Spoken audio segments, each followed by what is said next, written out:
CADEFI les da la más cordial bienvenida al evento de hoy. Comenzamos. ¿Qué tal, estimados amigos? Sean ustedes bienvenidos a su programa de charlas fiscales entre amigos. Y hoy realmente ya lo anticipaba en el curso del día de hoy en la mañana, donde hablamos justamente del tema de personas físicas, que ya lo anticipaba inclusive el propio maestro José Antonio, ¿no? Ya con la resaca inclusive de esta presentación de declaraciones de personas morales, pues ahorita ya el embate viene en cuestión de la presentación de la declaración de personas físicas. Y obviamente tenemos esa situación en donde tenemos, gracias a Dios, pues, trabajo como tal. Sin embargo, yo creo que después de este proceso de declaraciones, y durante este mes particularmente, se tienen que hacer varias cuestiones en cuestiones corporativas, que hoy justamente es el tema que nos atañe. Realmente les quiero dar la más cordial bienvenida a ustedes, que siempre tenemos la preferencia por parte de este auditorio, y quiero darle también la más cordial bienvenida a dos invitados, los cuales justamente vienen a hablar del tema de hoy, que son expertos en la materia. Y sin más preámbulo, me gustaría darle de primera instancia la bienvenida al contador Tulio. Contador, muchísimas gracias por haber aceptado la invitación, y pues qué mejor que nos puedas acompañar para hablar de este tema tan importante. Estimado amigo, muchas gracias, miembros del foro, un placer siempre estar en CADEFI. Gracias. Muy amable. Y pues también, no menos importante, el contador Narciso, que también ya en una sesión previa, con sus comentarios tan precisos con el contador Octavio, pues ya nos dio un poco sobre su expertise. Contador, muchísimas gracias por haber aceptado la invitación. No, hombre, al contrario, para mí es un gusto, es un honor. Me da de verdad mucha alegría estar contigo en esta ocasión, ahora no con Octavio, y siempre aquí con el abogado. Es una mancuerna indispensable hoy en día, ¿no? Contaduría y derecho. Efectivamente, pues hoy el tema que ya platicábamos, sobre el que vamos a hablar, son los cambios relevantes que hay a la Ley General de Sociedades Mercantiles. Y ya lo anticipaba ahorita al inicio de la sesión. Creo que pasando el tema de las declaraciones, se viene un proceso importante, que es justamente la propia aprobación de los estados financieros, ¿no? Uh-huh. Que es todo un tema realmente que muy pocas empresas, a la hora de que llegamos a hacer una revisión o que llegamos a validar qué tan al día se encuentran en el tema de los libros corporativos, pues nos encontramos en que no están justamente actualizados, ¿no? Entonces, yo creo que derivado, y nada más como a manera de preámbulo, comentar, derivado de toda la situación de la contingencia sanitaria, de que muchas veces no es posible que se puedan reunir todos los socios en este tipo de asambleas o sesiones que se hacen por parte del Consejo, hay una reforma interesante, ¿no? Y me gustaría saber sus comentarios al respecto, como un primer antecedente, si me lo permites, de primera instancia. Me gustaría saber tus comentarios al respecto, contador Narciso. Claro. ¿Cuáles son estos cambios y qué es lo que se propone y desde cuándo se está proponiendo? Adelante, sí, por favor. Con mucho gusto. Mira, esta iniciativa de reforma viene del año pasado, ¿sí? Ya se venía calentando ahí, pero como sabemos, pues había temas de mayor coyuntura y pues la fueron dejando, pero tiene una importancia fundamental. Por el hecho de que, bueno, como bien lo dijiste, después de pasar el periodo de la contingencia, donde estábamos todos aislados, no podíamos salir y demás, pues hubo, adicional a que ya no se hacían seguramente muchas veces las asambleas, pues esto vino a agudizar, porque hay que recordar que se planteó el tema de contingencia por ahí de marzo, ¿sí? Cuando todavía no era obligatorio de alguna forma, o no teníamos los elementos para llevar a cabo la asamblea que sancionaba el ejercicio del 19. Así es. Y entonces viene el tema de la contingencia, la gente se guarda y ya no pudo llevar a cabo su asamblea para sancionar ese ejercicio, se acumula el siguiente y ahorita ya tenemos un tercero encima, ¿no? Claro. Entonces, todo esto tiene que ver con la parte del desarrollo tecnológico, de ponernos al día en muchas cuestiones. Y bueno, se conjuntan ambos elementos y esta iniciativa viene a poner en la mesa el tema de celebremos y démosle la misma validez a una asamblea como si fuera presencial, usando medios telemáticos. Y ahí es donde está ahorita en el Senado discutiéndose cómo va a desarrollarse. Pero lo más seguro es que pase. Digo, la primera aprobación fue unánime. Perfecto. Que bien comentábamos antes de entrar a cámara, contador Tulio, ¿Desde cuándo viene justamente esta propuesta de reforma que ya bien tú adelantabas? ¿Desde cuándo viene esta propuesta? Y ahorita ya está aprobada, no está aprobada. ¿En qué estamos justamente en ese cabildeo, como le podríamos llamar? Sí, la reforma es de agosto, es una iniciativa de una diputada del Partido Revolucionario Institucional, Okay. de agosto de 2021. Pero la discusión en Cámara de Diputados se llevó a cabo el 31 de marzo de este año, hace escasamente una semana, y fue, como decía Narciso, fue aprobada por unanimidad. Sería difícil pensar que con tantos procesos políticos en este momento en la Cámara de Diputados hubiera iniciativas que se aprueban por unanimidad. Sin embargo, tratándose de un tema tan técnico y, como decía Narciso, tan necesario para las empresas, se llevó a cabo de esta forma y, por supuesto, no tenemos duda que en Cámara de Senadores será prácticamente lo mismo. Era una reforma necesaria, indispensable y que viene a empatar con los temas tecnológicos y, por supuesto, con la pandemia que estábamos sufriendo y que afortunadamente va disminuyendo en este momento. Efectivamente, pues mira, yo lo remoto a esta situación. Creo que inclusive hasta en el tema educacional hemos sufrido cambios interesantes, ¿no? ¿Por qué? Porque evolucionamos posiblemente de un tema presencial a empezar a tener sesiones ya de manera virtual. No se podría quedar a cabo todo este tema, inclusive, por ejemplo, las salas ya de algunos juicios se hacen de manera en línea, ¿no? Y obviamente esta evolución viene derivado de este tipo de requerimientos que las propias necesidades del día a día lo vamos necesitando, ¿no? Hoy realmente creo que el mayor, inclusive hoy dentro de la capacitadora, tuvimos mayor número de asistentes en línea que propiamente en el presencial del día de hoy. ¿Qué es al punto que quiero llegar? Que realmente es una facilidad que podemos tener. Y ahorita lo vamos a ver más adelante. ¿Por qué es una facilidad?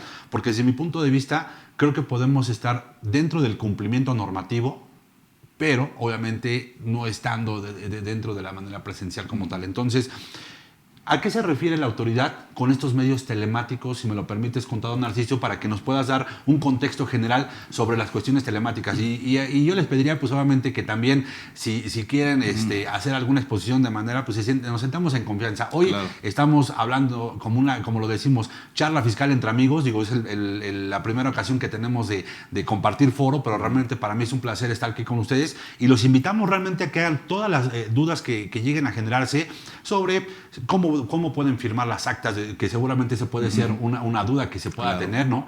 Si ahorita que vayamos avanzando conforme a la charla, todas las dudas que lleguen a tener, hoy los invito a que las podamos exponer con los expertos, a que podamos consultar y que obviamente se lleven lo mejor de esta charla, ¿no? Entonces los invito a que hagan las consultas, las preguntas y pues obviamente que nuestros expertos las puedan contestar. ¿A qué se refiere la autoridad con medios telemáticos? ¿Qué podríamos identificar como medios telemáticos dentro de esta reforma que se propone y que muy probablemente estamos a la víspera de que sí se haga ya la aprobación y se pueda pues obviamente dar en el diario oficial pues obviamente esta publicación? Sí, bueno, justamente el término telemático, que es el que utilizan en la iniciativa y que seguramente, como lo hemos comentado, se convertirá en ley, pues se refiere a todos los medios que tengan que ver con tecnología, y lo comentábamos hace un momento antes de entrar incluso al aire, pues tal vez hasta las videollamadas, claro, el WhatsApp, desde luego, serían parte de estos medios tecnológicos. Es decir, por eso usaron ese término de telemático, porque no quieren dejar fuera, aprovechando que se está reformando la ley, no quieren dejar fuera ningún medio que se pueda utilizar para tener presencia en las asambleas. Claro, que aquí, fíjate, está interesante el hecho de poder identificar lo que platicábamos. Hoy en ley, ¿cuáles son parte de los requisitos para poderle darle certeza? Y ahí me gustaría que me apoyaras, contador Tulio, justamente a esas reuniones, a esos actos, a esas actas de asamblea, para que puedan tener la certeza propiamente. ¿Cuáles son esos requisitos que debería de tener esos actos protocolarios como tal? Sí, por supuesto. Bueno, la regla es que todas las formalidades que establece la Ley General de Sociedades Mercantiles se sigan para llevar un acta de asamblea. ¿Cuáles son estas a grandes rasgos? Pues que exista una convocatoria previa que se publique en la página de la Secretaría de Economía Por cierto, fue una reforma muy importante del año 2016, Claro. ya que antes era un trámite burocrático publicar en los periódicos de mayor circulación, hacer una notificación a los socios, etcétera, etcétera. Hoy en día basta con hacer la notificación en la página de la Secretaría de Economía, establecer un orden del día y, por supuesto, hacer la convocatoria correspondiente. Lo más importante es que debe de quedar siempre debidamente documentado, absolutamente documentado, el desarrollo de esta asamblea. Y es parte de la reforma que propone acertadamente el legislativo. Por medios telemáticos, como decía el contador Narciso, efectivamente hablamos de cualquier medio tecnológico que nos permita dejar huella, dejar testimonio de cómo se llevó a cabo esta asamblea. Por lo tanto, cualquier plataforma Zoom, Meet, etcétera, podrá darnos certeza de este tipo de actuaciones ante una autoridad, por supuesto. Claro. Y fíjate, retomando estos puntos que bien comentas, parte también de los requisitos es que las asambleas o estas reuniones que se puedan llevar por parte del Consejo se lleven dentro del domicilio social de la empresa, ¿no? Que aquí obviamente para distinguir, ¿es lo mismo el domicilio social y el domicilio fiscal? No, no es lo mismo, por supuesto que no. Sin embargo, pues en la práctica vemos de manera muy común que utilizamos el mismo, ¿sí? Pero Sí. el domicilio social es para efectos corporativos, lo Ok. prevé así la Ley General de Sociedades Mercantiles, y el domicilio fiscal no necesariamente va a coincidir con este. Y ahí, ahondando un poquito a lo que mencionas, la iniciativa prevé justamente que se dé por bueno que no, aunque sea por medios tecnológicos la asamblea, no se tenga que llevar necesariamente a cabo en el domicilio social.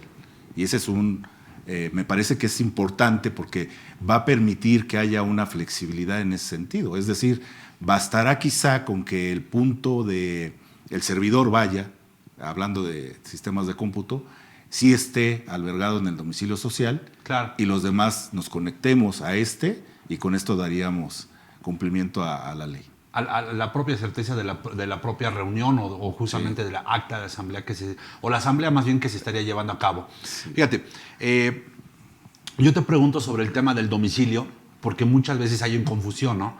O inclusive nosotros como contadores a veces desconocemos o decimos, oye, ¿sabes qué? Pues el domicilio fiscal es el mismo que viene en el acta constitutiva, cuando justamente, ya viene la aclaración que acabas de comentar, es el hecho de que no justamente puede ser el mismo, puede ser inclusive distinto. Ahora, parte de esos requisitos, como bien comentas, es ¿qué sucedería? Y aquí me gustaría, contador Tulio, que me dieras tus comentarios al respecto. ¿Qué sucedería, por ejemplo, si yo me encuentro como socio de la empresa en el extranjero, ¿no? Yo por alguna situación me encuentro en el extranjero y tengo que celebrar justamente ahorita la aprobación de los estados financieros, supongamos que ya está aprobada la reforma. ¿Cuál sería el proceso que tendríamos que llevar a cabo para poder justamente darle la certeza a esa acta de asamblea que estaría a la cual esté convocando? Bueno, eso lo establece perfectamente la reforma. Como bien decían, no es necesario, a partir de esta modificación que se propone a la ley, que la reunión se lleve a cabo en el domicilio social. Por lo tanto, bastará con que se conecte a alguno de esos medios telemáticos, se tome el pase de lista y el secretario dé fe de que efectivamente está presente el socio, sin importar si se encuentra en el extranjero, como ponías tú el ejemplo. Lo importante es que haya testimonio, que exista testimonio de que se encuentra presente en la reunión por algún medio telemático. Creo que quedaría en segundo plano, para contestar puntualmente tu pregunta, el que esté en cualquier lugar del mundo, siempre y cuando se encuentre virtualmente presente en la asamblea correspondiente. Ok, y justamente para tener esa formalidad y se vayan previendo, ¿tendrían que estar dentro de esta reunión absolutamente todos los socios? ¿Podría no haber quórum? ¿Podría haber quórum? ¿Cuál sería justamente parte de los requisitos que tendríamos que tener en esa asamblea, ya sea de manera inclusive virtual?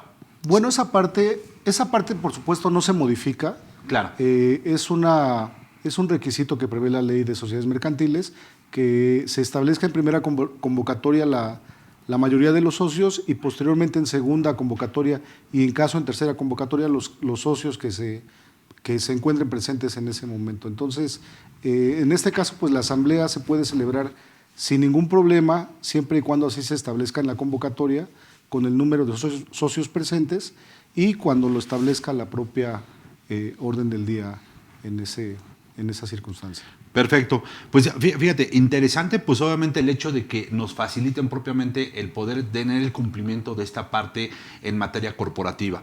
Y fíjate, con esto quiero hilar lo siguiente. Fíjate, muy recientemente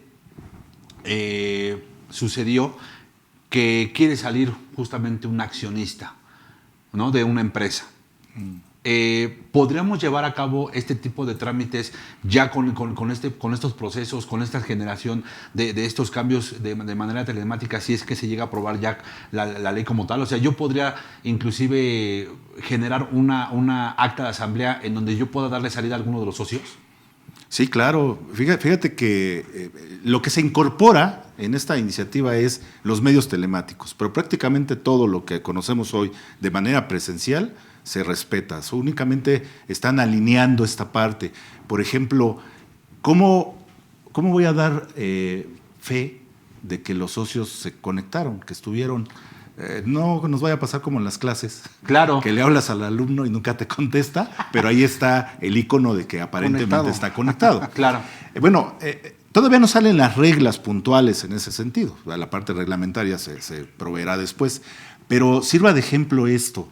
Hay muchas empresas que se dedican a la capacitación, sobre todo cuando hay profesionales como nosotros que requerimos dar cumplimiento a la norma de actualización y nos exigen cierto puntaje cada año.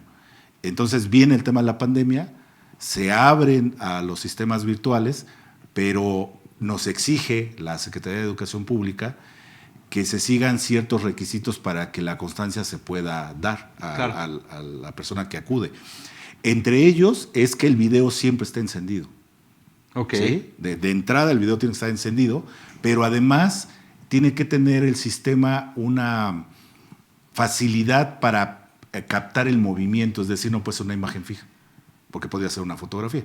Claro. Entonces, este tipo de sistemas tienen como requisito captar que hay movimiento y luego se prevé, a mí me tocó verlo en una capacitadora, que durante 3 momentos distintos el participante tiene que mandar un mensaje que únicamente se da a conocer a través del chat del mismo sistema. Claro. De tal manera que con eso aseguras que la persona estuvo presente y luego se incorpora algo que normalmente no ocurre en las capacitadoras.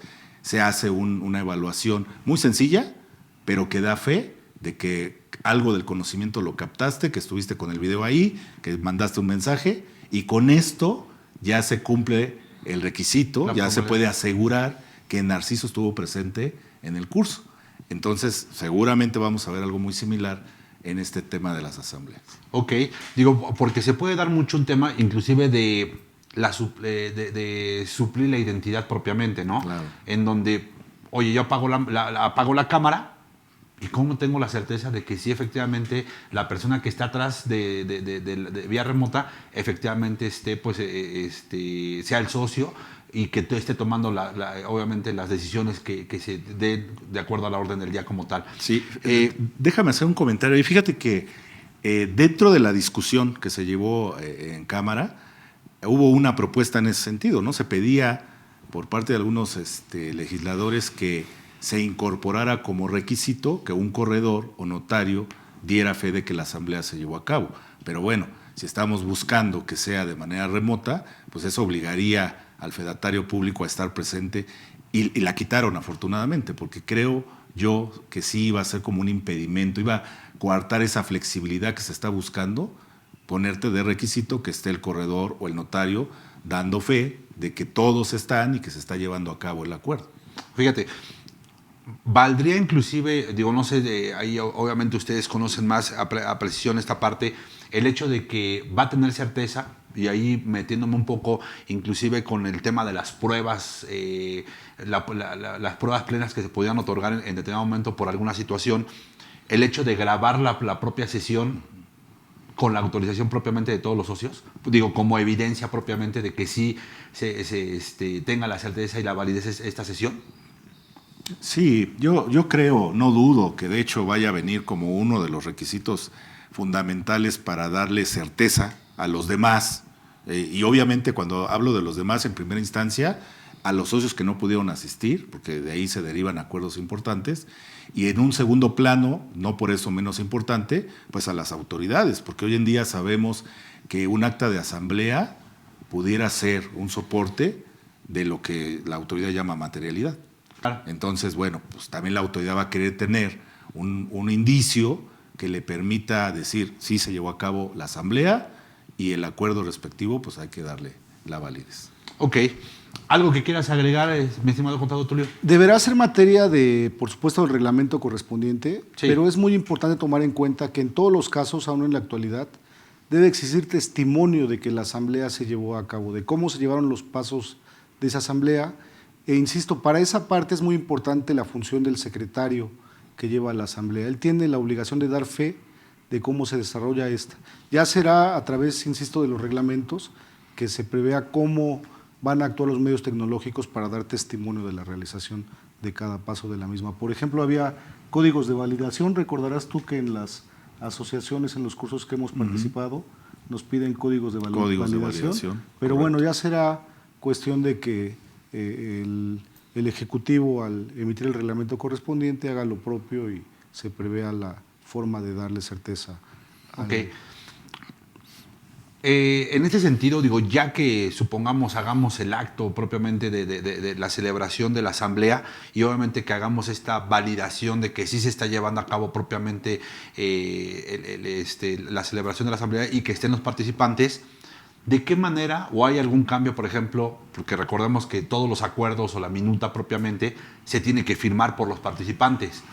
¿Cuáles podrían ser ahí algunos de las recomendaciones o algunos de los puntos particularmente que se identifican o que vienen en esta reforma? Fíjate que la reforma no prevé esa parte. Okay. Suponemos que va a venir, no, tendría que venir en el reglamento, porque si no, ¿cómo la llevo a cabo? ¿Cómo le doy cumplimiento a la ley?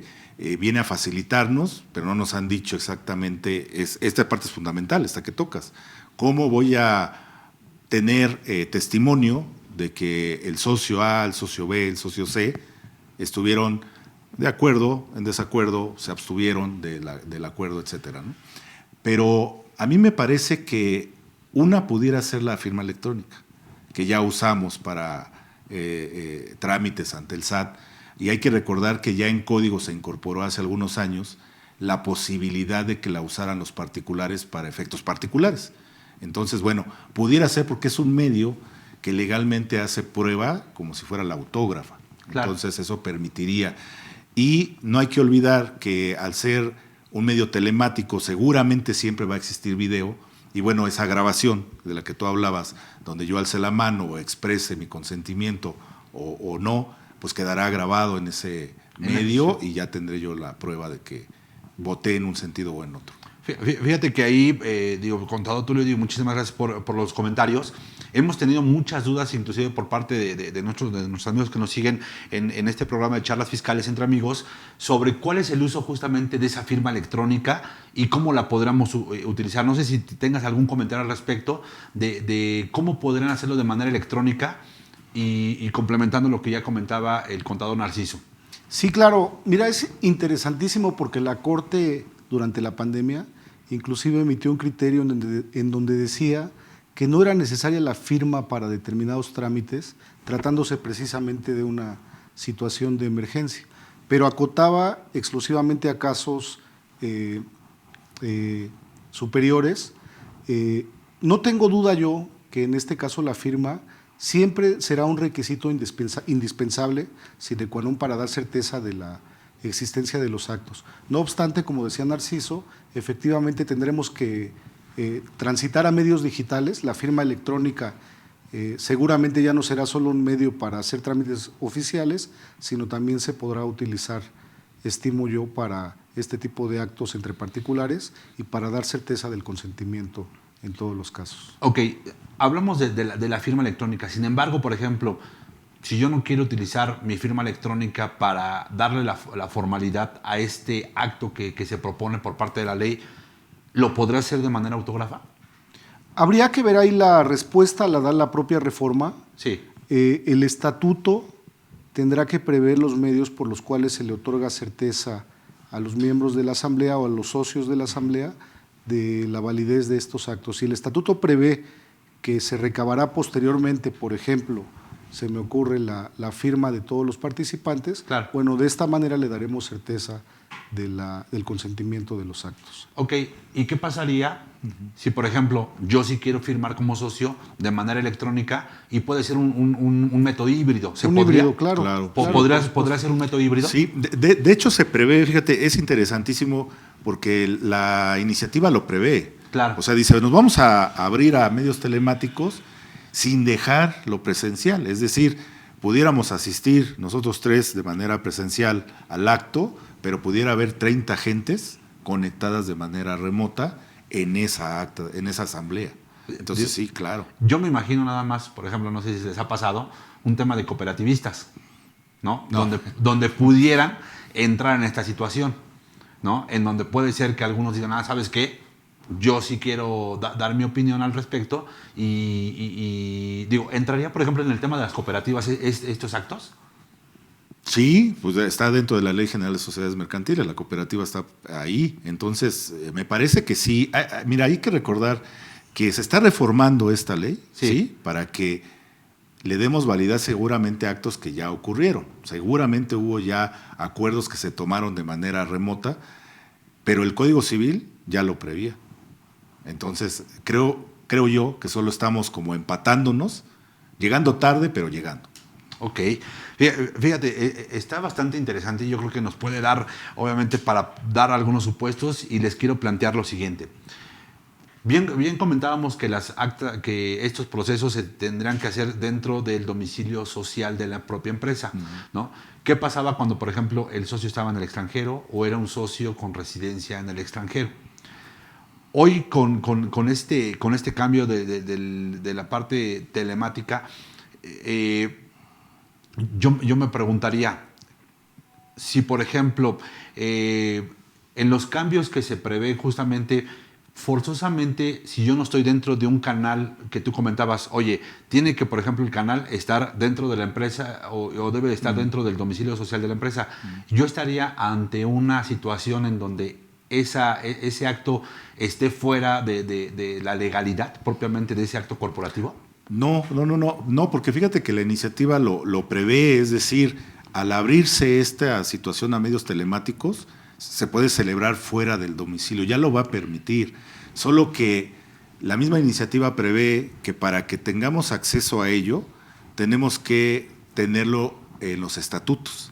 Entonces, en transitorios inclusive se menciona que es para efectos de las sociedades nuevas. Sin embargo, dice, las que ya vienen trabajando de una forma, modifiquen sus estatutos, incluyan estos cambios para que le dé certeza al medio, claro, y lo puedas adoptar sin problema. ¿Qué me implicaría en temas, por ejemplo, de modificar los estatutos? O sea, tu recomendación, por ejemplo, en el cambio de los estatutos sería nada más cambiar esta parte o modificar algún otro proceso en caso de que lo requiera la propia sociedad como tal. No, la reforma habla solo de incluir esta parte, pero creo que hay una palabra clave en la iniciativa. El objetivo es facilitar el trámite a la sociedad. A mí particularmente no me gusta, no sé qué opines, contador, pero no me gusta esta parte en donde dice el legislador que tienen que necesariamente incorporarlo a los estatutos. Yo creo que bastaría con que la ley prevea de suyo ya que las próximas asambleas pueden efectuarse por medios telemáticos para que pudiera hacerse sin ningún problema. Creo que es un trámite burocrático innecesario y que ojalá la Cámara de Senadores estudie este punto particularmente. Claro. No me gusta, insisto, creo que lo ideal sería, sin la reforma de estatutos, permitir ya que con los medios tecnológicos incorporados se lleven a cabo este tipo de sesiones. Fíjate que yo coincido contigo plenamente porque ¿qué caso tiene que yo te pida que modifiques el estatuto para darle valía a esto cuando desde el ordenamiento legal, que está por encima de los estatutos desde luego, ya te estoy dando esa permisibilidad? Claro. Entonces sí, coincido porque aparte, si de por sí encontramos muchos contribuyentes que no tienen el cuidado, el control de llevar las actas y demás, y luego les pides esto, imagínate qué va a pasar el día de mañana, que algún socio diga, esta asamblea es de suyo ilegal, toda vez que en el estatuto no estaba y la ley así lo prevía, y entonces echas para atrás un acuerdo. Sí, además, en este momento, con motivo de la pandemia, pues muchas asambleas se celebraron indebidamente por medios telemáticos. Yo tengo conocimiento de muchas empresas, seguramente tú también, que llevaron a cabo asambleas de este tipo, y cuando quisieron llevarlas a protocolizar ante un fedatario público, definitivamente lo negaron. La razón es esta, no estaba previsto en la ley y sería, insisto, un trámite burocrático más que alentaría y haría más difícil el proceso para darle formalidad a las asambleas celebradas por sociedades mercantiles. Ok, fíjate, entonces el proceso general, hasta ahorita con lo que se tiene planteado, porque todavía no está publicada la reforma, sería falta entonces, aprobación de falta la senadores. aprobación, Así ¿no? es. Digo que falta, yo creo que detallar algunos puntos Así como es. estos que acaban de comentar. Puntos finos. Exactamente, puntos muy, muy específicos. Sin embargo, hasta ahorita de lo que ya hemos platicado, el primer proceso, salvo que hubiera alguna modificación y que no llevara ese cambio, es hacer los cambios en estatutos, ¿no? Es correcto. Que sería llevarlo ante fedatario público o ante notario público, ese cambio, para que se permitan justamente por estos medios hacer estas actas de asamblea o estas modificaciones. Ahora, después o sea, una vez generado este cambio, yo ya podría entonces acceder a estas actas de asamblea o a estos cambios. Ahora, bien, ¿cuál sería el siguiente paso una vez que ya tengo el acceso, que ya tengo justamente esta protocolización? ¿Qué más prevé la propia reforma sobre este cambio particularmente? No, yo creo que hay muchos puntos inacabados. Ok. Será estrictamente indispensable esperar el reglamento para ver cuáles son las formalidades que requerirá perfeccionar el acta de asamblea que se celebre por medios telemáticos. Insisto, la posibilidad de celebrarla ya está en la legislación, pero los detalles, los puntos finos, los requisitos sine qua non deberán también perfeccionarse en el reglamento correspondiente. No podríamos dar ahorita un dato preciso, Claro. hasta tener la legislación completamente acabada. Ok, perfecto. Fíjate, dentro de estas modificaciones, y quiero ya ir a actos muy precisos como este que les voy a comentar, ¿el presidente del Consejo de Administración podría brindar ya su informe por medio de estos actos telemáticos? Sí. Sí, digo, sí, o sea, digo, porque al final, digo, se me ocurre que inclusive el comisario también pueda brindar los informes a los cuales está obligado, ¿no? Y ahora mi pregunta sería, ¿forzosamente tendríamos que estar obligados a presentar algún aviso o algún cambio en particular? ¿Cuál sería el proceder justamente en estas modificaciones o estos informes que tienen que dar de manera presencial, posiblemente en una reunión? Sí, fíjate que justo lo que te comentaba yo hace unos minutos es que se incorporan los medios telemáticos, pero todo lo demás sigue igual, es decir, los mismos pasos que tengo que dar, la convocatoria, que haya una segunda llamada a la asamblea ya con los que estén, los informes, todo que hacemos de manera presencial, se va a permitir que se haga por medios telemáticos. Entonces, contestando puntualmente a tu pregunta, oye, ¿podrá ser que el informe del comisario, por ejemplo, se presente en una de estas asambleas? Por supuesto. Que se aprueben los estados financieros también. Que haga un cambio a mi capital, a mis estatutos. Claro. Por supuesto que todo va a estar permitido, porque lo que se está abriendo aquí es el hecho de poder incorporar un medio adicional, que no sea el presencial, derivado obviamente de la pandemia y, como bien lo decía el abogado, porque muchas empresas lo hicieron así, y no solamente empresas, hay sindicatos y asociaciones que los tuvieron que llevar así porque no podías detener la marcha de ciertos acuerdos. Entonces, imagínate, estarás de acuerdo conmigo que una forma de dejar muy transparente la decisión de endeudar a la empresa, por ejemplo, para un modelo de inversión, se me ocurre, pues tiene que quedar en el acta de asamblea. Si yo estoy ante una crisis económica derivada de la pandemia, no podía yo detener esa decisión ni ese acuerdo por el hecho de que no podemos acceder al domicilio social. Ya no digamos que no quisiéramos estar en riesgo, pero yo llegaba a la oficina y estaba cerrada. No había manera. ¿Dónde la vas a llevar? En la banqueta, pues no se puede. Entonces tuvieron que hacerlo así, con videollamadas, con algún Meet, algún Zoom, X, ponerse de acuerdo y sacar adelante el asunto porque requería urgencia. Claro. Entonces, esos actos ya están. Ahora el tema es cómo les vamos a dar legalidad, porque como bien dice el abogado, pues los encargados, los secretarios encargados de llevar a protocolo, se encontraron con que muchos notarios y corredores dijeron no. ¿Cómo le podremos dar certeza a esos actos que ya se hicieron de esa manera y traerlos a que pudieran tener justamente esa certeza jurídica en tema corporativo? ¿Qué podría hacer hoy el empresario que llevó a cabo o celebró esos actos para que hoy tuvieran validez justamente esos cambios? Bueno, hay legislación supletoria. El Código Civil y el Código de Comercio ya preveían la celebración de asambleas por medios telemáticos.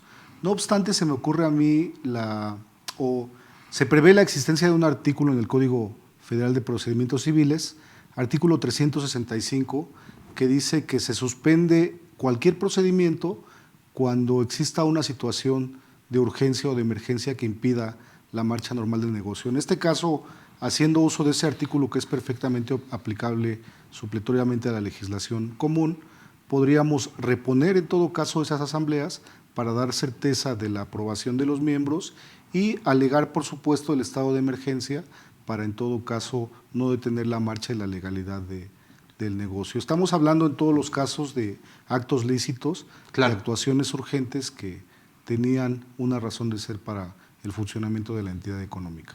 Perfecto. ¿Qué relevancia realmente, digo, y ahí me gustaría que cualquiera de los dos pudiera tomar la palabra, podríamos tener inclusive que pueda tener la fecha cierta a la hora de firmar estos actos?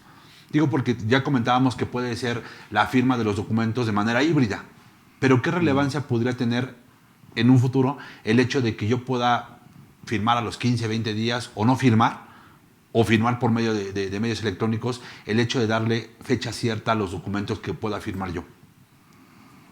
Híjole, bueno, a mí se me ocurre, por ejemplo, digo, ya hablando de que el acuerdo se llevó por medios telemáticos, lo que sí se me ocurre a mí es que el secretario sí pudiera llevar esa acta y lo que derivó de ella, de ese acuerdo, ante un fedatario. Okay. Y no necesariamente a que dé fe, porque va a decir, bueno, yo no estuve, yo obvio, no, pero sí pudiera quizá obtener copias certificadas de los documentos que se generaron por la asamblea y con eso darle fuerza al tema de fecha cierta. Pero supongamos, por ejemplo, que yo voy a firmar con la firma electrónica. Ah. Sí. No, a ese punto sí. me refería. Uh-huh. ¿Tendría validez o no tendría validez si firman 2 y 3 no? Que no firmen, es decir, que haya ausencia de firma. Sí, o sea, que haya ausencia de firma, pero que sí estuvieran presentes en la propia sesión.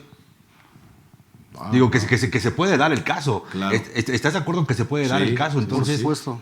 Entonces, digo, son casos que al final, digo, hay que prever, uh-huh. Hay que tener candados inclusive de temas de control interno. Sí. Y yo te preguntaría, o sea, en su experiencia, digo, obviamente yo sé que ahorita de momento, pero son situaciones que se pueden dar en la vida diaria y en los actos de nuestra vida profesional. ¿Cuáles serían las recomendaciones que ahorita se les pudiera venir de bote pronto, que le podrían dar a todos nuestros amigos en caso de que se celebren este tipo de sesiones y pueda suceder algo como lo que les acabo de plantear ahorita? O sea, ¿cuál podría ser?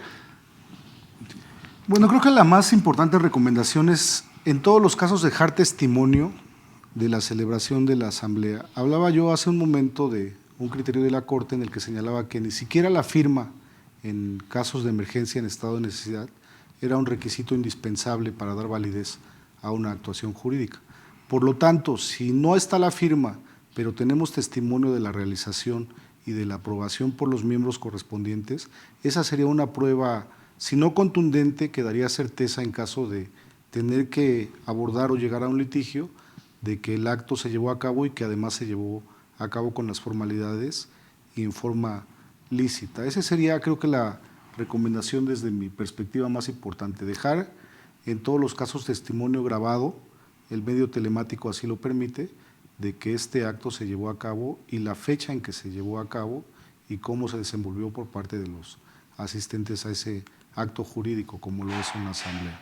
Claro. Sí, fíjense que ahí me parece que inclusive los medios tecnológicos hoy en día pudieran darnos más elementos de certeza, Por supuesto, que los presenciales. Así porque es. bien lo decías, ¿no? Bueno, yo grabo la sesión, pues va a haber, hasta el mínimo detalle va a quedar ahí plasmado, y si exijo, que seguramente así será, que los videos estén encendidos, que al momento de la votación se capte en la cámara, que el audio sea perfectamente claro, etcétera, pues ahí va a quedar una memoria que no va a dejar lugar a dudas de que aunque yo no haya votado alzando la mano o expresado por la voz mi consentimiento o no en un sentido en estos acuerdos, pero va a quedar ahí el testimonio. Claro. Sería muy difícil desvirtuar una prueba de ese tipo. No sé si en materia de derecho ahí existe alguna limitante, pero a mí me parece que daría certeza plena. Aún sin la firma, creo que habría certeza de la realización del acto. Y aquí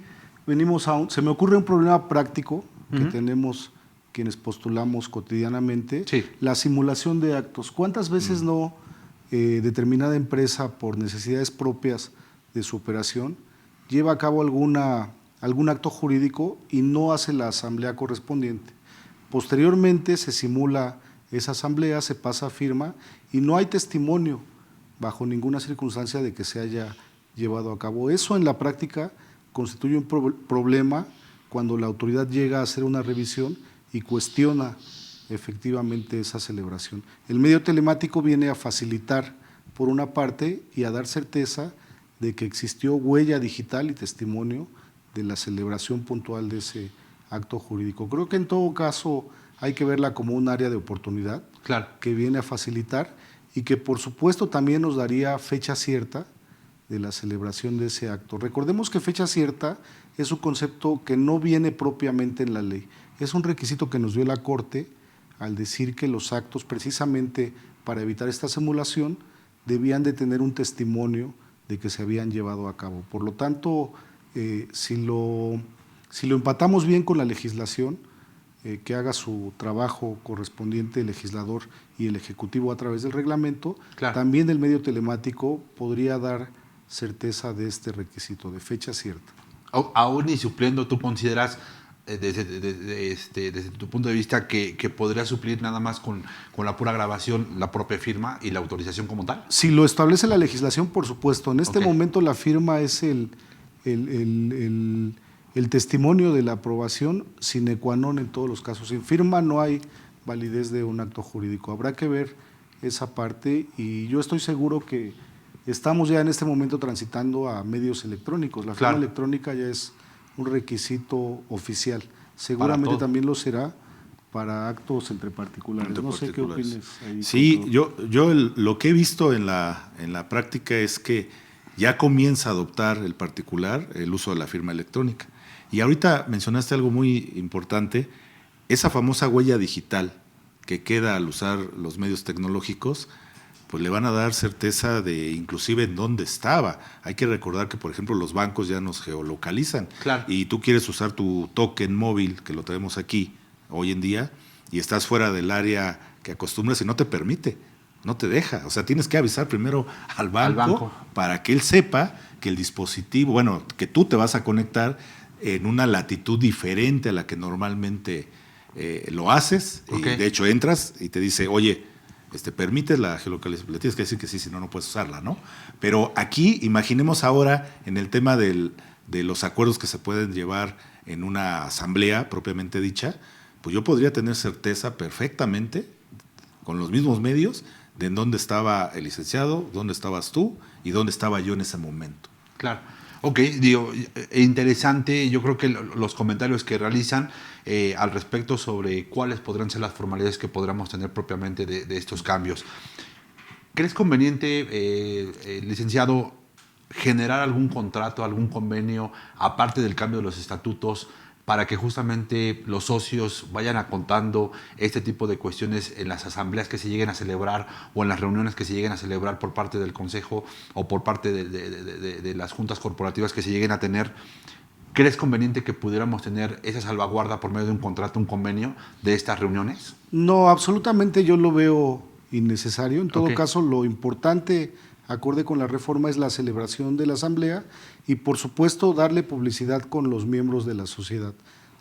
Aunque no es un requisito sine qua non, es obligación del comisario y de los miembros del Consejo de Administración darle publicidad a los actos aprobados durante esa asamblea. Por lo tanto, si se les da certeza de que en un futuro las asambleas se llevarán a cabo por medios telemáticos, eso será suficiente. Yo no considero, en todo caso, celebrar un contrato aparte, porque además no lo establece la legislación. La prueba de reforma. Ok, Así es. perfecto. Pues yo creo que interesante los comentarios, digo, y simplemente para poner en contexto como esas medidas de control que pudieran prever inclusive las propias empresas, el hecho de este contrato, por eso la consulta como tal. Ok, entonces, fíjate, a mí que me encanta mucho el tema de ir alineando cuestiones en temas de control interno, a mí se me ocurre que podría ser una de las medidas es que una vez que pudiera ser aprobada esta situación, solicitar o por medio de estatutos, pedirles a los socios que todos hagan la tramitación, que hoy es un requisito indispensable el tema de la firma electrónica y que justamente se haga el uso y que no va a haber cambios a firma autógrafa, que para mí podría ser un candado y que todos sean, si voy a llevar reuniones vía remota o vía telemática, solamente que las firmas sean justamente por estos dispositivos o por estos medios. ¿Qué me podrías decir sobre estas firmas electrónicas que muchos de nuestros amigos nos han consultado? ¿Cómo la podemos utilizar y qué certeza hay de poder utilizar la firma electrónica en un documento como tal? Bueno, la firma ya es un requisito, la firma electrónica particularmente ya es un requisito de validez para tener participación ante autoridades federales. Por ejemplo, en el caso de que miembros de una sociedad nueva quisieran protocolizar el acta correspondiente, el Servicio de Administración Tributaria no permite bajo ninguna circunstancia aperturar esta empresa, darle su firma electrónica como tal, si los socios correspondientes no están actualizados en el padrón de la propia autoridad.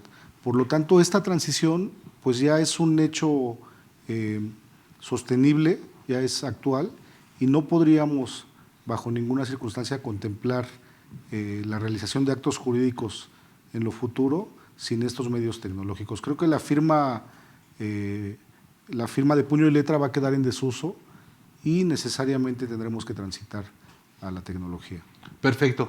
¿Algún comentario que quieras complementar, mi estimado contador Narciso? Sí, por favor, si me lo permites. Fíjate que sí, coincido plenamente en que pues, la firma electrónica que ya hemos venido ocupando para muchos trámites ante la autoridad, me parece que invariablemente va a llegar al tramo privado. La vamos a ocupar de manera cotidiana, estoy seguro. Habrá que tener mucho cuidado, sobre todo cuando llegue a ese plano, de a quién le doy mi firma electrónica. Hoy en día hemos visto y hemos sabido de contribuyentes que se han llevado sorpresas por permitir el uso de la firma, llega a manos que no tienen que llegar y de repente ocurren cosas que nadie quiere saber. Pero cuando llegue al tramo privado, me parece que tendremos que tener mucho cuidado de a quién le permitimos el uso de esa firma, o en todo caso, a nadie, y únicamente la ocupo para el efecto que es, porque es como estampar de puño y letra que mi consentimiento, ¿no? Ok. Dentro de esta autorización que digo que lo más viable es de que si vamos a hacer ya reuniones vía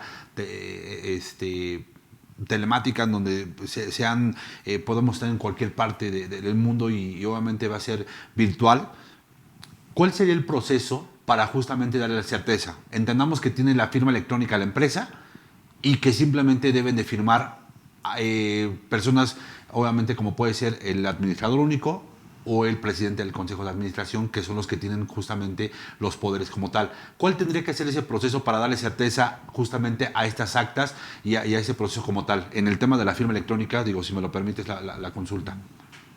Bueno, en primer lugar, la legislación actual prevé el pase de lista, el tener la certeza de la asistencia de los socios. Ahora la reforma no prevé precisamente cómo vamos a suplir ese pase de lista, ese testimonio de la asistencia del participante. En todo caso, el reglamento tendrá que suplir esa deficiencia o conservar los medios tradicionales, es decir, recabar posteriormente la firma de los accionistas o de los socios en el caso que se haga una asamblea por medios virtuales. Ok, perfecto. ¿Tendrás algún comentario? Fíjate que a mí me parece que, obviamente va a requerir un proceso adicional, independientemente que la legislación lo prevea como un requisito, supongamos que no, que nunca nos dicen, oye, hay que estampar firma electrónica. Me parece que sí, la sociedad la debe de incorporar como una medida de control y tendrá que desarrollar con la gente de sistemas la manera en que este algoritmo quede plasmado en el documento, como lo vemos ahora en los del SAT. Claro. ¿Sí? Va a ser un proceso que se va a tener que desarrollar, pero me parece que esa sería la mejor manera de dejar fiel testimonio de que Narciso ya firmó, sin que sea autógrafo. Ok, perfecto. Inge, no sé si tengas preguntas y fíjate, mi pregunta sería, ya que estamos migrando, ¿cuál sería su opinión al respecto? Ya que estamos migrando a esta parte pues, virtual, a esta parte pues, digital, en todos los sentidos, tanto en la firma de documentos como justamente el estar presencialmente en las reuniones o no estar presencial. Inclusive ustedes consideran que en un futuro no muy lejano los libros corporativos físicos desaparezcan y sean digitales, ¿o qué va a pasar? Digo, porque entendiéndose que todo va a ser digital, hoy se prevé dentro de esta reforma el que imprimamos y que sigamos obviamente haciendo la publicación en esos libros corporativos. ¿Cuáles serían sus opiniones, si me lo permites, contado Narciso? Y licenciado Tulio, con mucho gusto. Sí, claro. Sí, mira, me parece que de manera inevitable vamos a tener que llegar a ese punto. Ya lo vimos, tenemos como referente el tema de la contabilidad, ¿sí? Donde transitamos, sí, por una obligatoriedad que nos marca la ley, pero transitamos a medios electrónicos, digitales en materia contable y fiscal. Ya muchas cosas se hacen en el portal, las pólizas tienen que tener ciertas características, ya ni siquiera es necesario que las imprimas, ya está un tema de sustentabilidad, está ahí en la mesa. Y seguramente con la parte corporativa va a ocurrir exactamente lo mismo. Es decir, ya no generes papel, como lo conoces hoy en día, que también pasa con el dinero, por cierto. Sí, claro. Ya pagamos con bytes. Ándale. ¿No? Va a ocurrir, me parece, lo mismo. Lo que habría que analizar aquí es qué capacidad de respuesta vamos a tener nosotros desde el ámbito profesional y el empresario en cuanto a cambiar esta forma de pensar para poder transitar de manera rápida y eficiente. Creo que ahí es donde nos podríamos atorar. Que digo, nada más déjame de comentarte. Ok, si hay una migración y dice la autoridad, oye, con que los tengas digitales más que suficiente, sin embargo, en una revisión, lo primero que te piden son los documentos impresos. Así Entonces, es. ¿cuáles serían sus comentarios al respecto? Bueno, es un tema pendiente, pero yo te daría como ejemplo los juicios orales actualmente en materia penal ya se llevan absolutamente por medios digitales, ya no hay de por medio un testimonio escrito y basta con grabar una audiencia y darle una copia en un medio digital o una USB a las partes para tener certeza de que se celebró ese tipo de actos. Creo que lo mismo tendrá que suceder en materia corporativa. No podemos obviar que la legislación mercantil viene desde el siglo pasado, pero necesariamente por temas de sustentabilidad, de práctica, tendremos que transitar a este medio digital, necesariamente. Ok, esta reforma, inclusive, digo, se me ocurre ahorita hacer este comentario porque puede suceder. ¿Qué pasaría, por ejemplo, si tengo una empresa y no tengo la tecnología para el tema de los medios digitales? ¿Contempla esta reforma esa situación? Se me ocurre, por ejemplo, que en la sierra de X lugar de México no tengamos las herramientas tecnológicas para poder tener estos medios de telemática, sin embargo, no pueden estar presentes. ¿Se contempla algo dentro de la propia ley, de esta modificación? No la contempla y es natural que no lo contemple, porque sigue siendo, insisto, el tema presencial, físico, sigue estando ahí. Lo que se incorpora es la parte de la tecnología para facilitar. Entonces, bueno, yo no puedo facilitar o no quiero facilitarlo, pues seguiré haciendo mis actas como las vengo haciendo hoy por hoy, ¿no? Ok, perfecto. Entonces, hoy, por ejemplo, la ley prevé inclusive que imprimamos el documento digital y lo peguemos, supongamos, en el tema de que todos firmen digital. ¿Qué tendremos que hacer si ya migramos y ya todo es digital? Pues habrá que dar testimonio digital también por medio de alguna contraseña, alguna firma, algún medio tecnológico de la certeza de la aprobación de ese. Sí, supongamos ahorita la aprobación de los estados financieros. Supongamos que ya está aprobada y viene con la firma de todos los socios. Esa acta como tal, yo la tendré que imprimir y pegarla en el libro de actas de asamblea.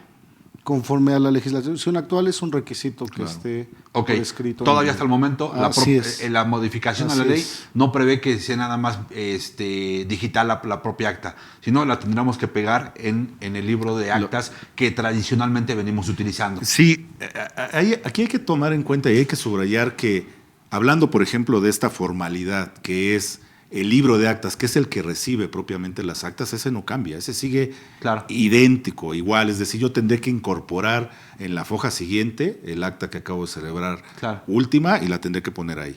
Los libros siguen siendo físicos y hay que recordar que sí se nos permite digitalizar, pero hay inclusive hasta una norma que prevé qué requisitos debe tener el proveedor de servicios para poder digitalizar ese documento y que mañana sea prueba de que el acto se llevó a cabo. Entonces, seguimos igual. Fíjate, comentario interesante. Sí. ¿Por qué? Porque muchas veces creen que los libros nada más son físicos. ¿Hoy hay una regulación sobre ese tema de los libros que pueden ser digitales?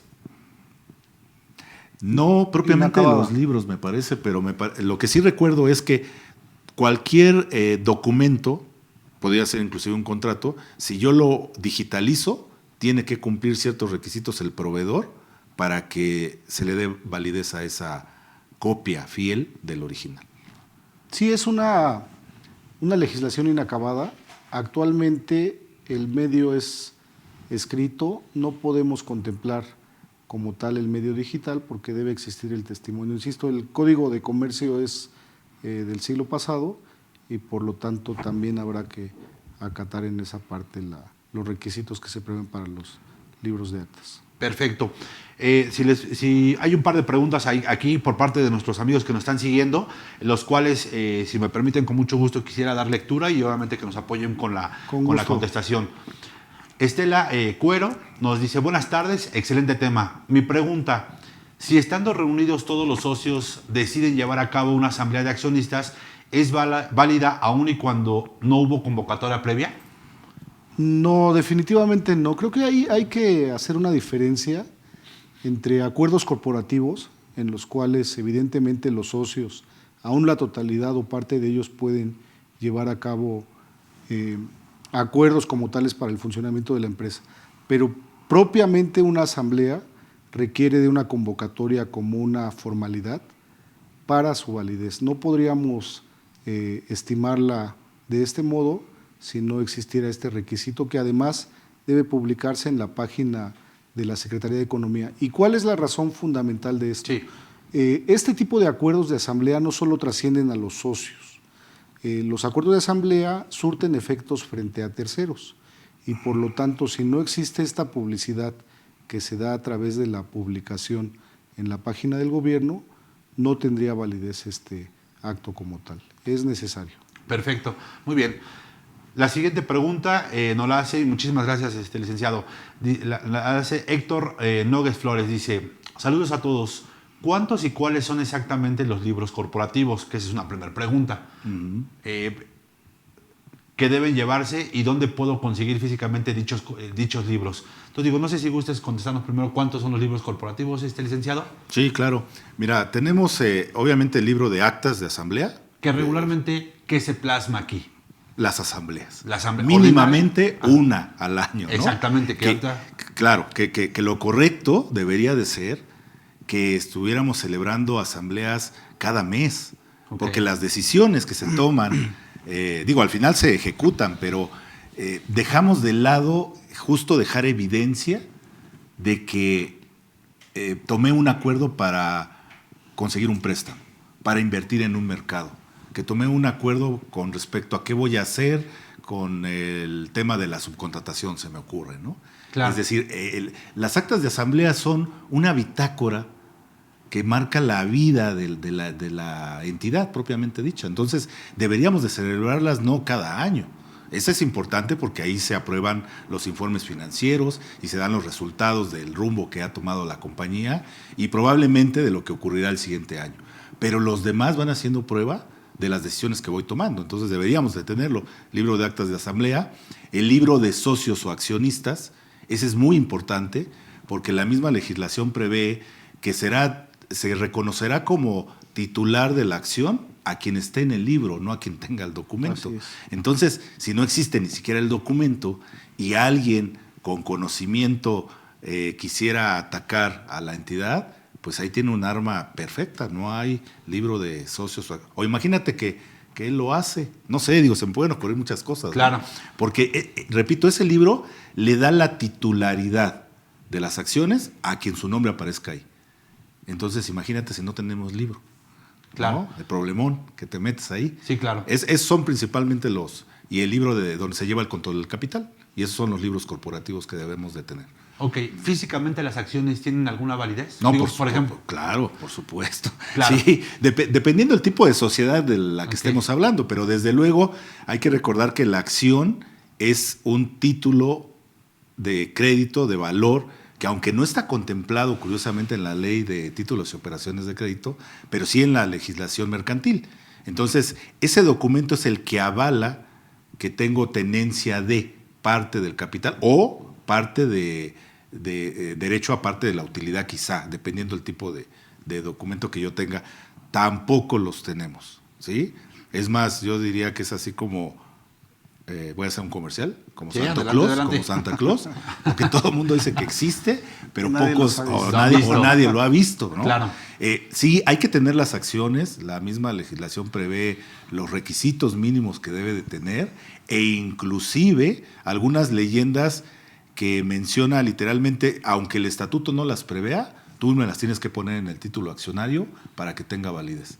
Requisitos indispensables, cuántas acciones, qué tipo de acción, cuánto es el capital, cuánto vale esta acción, Claro. el nombre de la sociedad obviamente, incluso los famosos cupones que se cambian cuando la empresa tiene utilidades. Curiosamente en nuestro país la mayoría no tiene utilidades, pero ahí deberíamos de cambiar los bonos. Exactamente, sí, claro. Curiosamente, ¿no? Sí, yo creo que es un tema que bien comentas, ¿no? A la hora de justamente ustedes hacer una revisión, se encuentran ante este tipo de situaciones, ¿no? En donde realmente no hay libros, no hay acciones, no están actualizadas las actas de asamblea, la última asamblea fue hace 10 años. Así es. ¿Ante qué contingencia? Y obviamente yo creo que por esto el cambio a esta ley, ¿no? Tan importante. ¿Ante qué contingencia nos encontramos si no hacemos esta actualización que estamos obligados? Yo creo que la respuesta es que el derecho corporativo es sumamente gravoso. Ok. Como acaba de describir Narciso, se prevén una serie de requisitos y pocas veces una pequeña empresa, una entidad económica menor, tiene acceso a un especialista en el tema.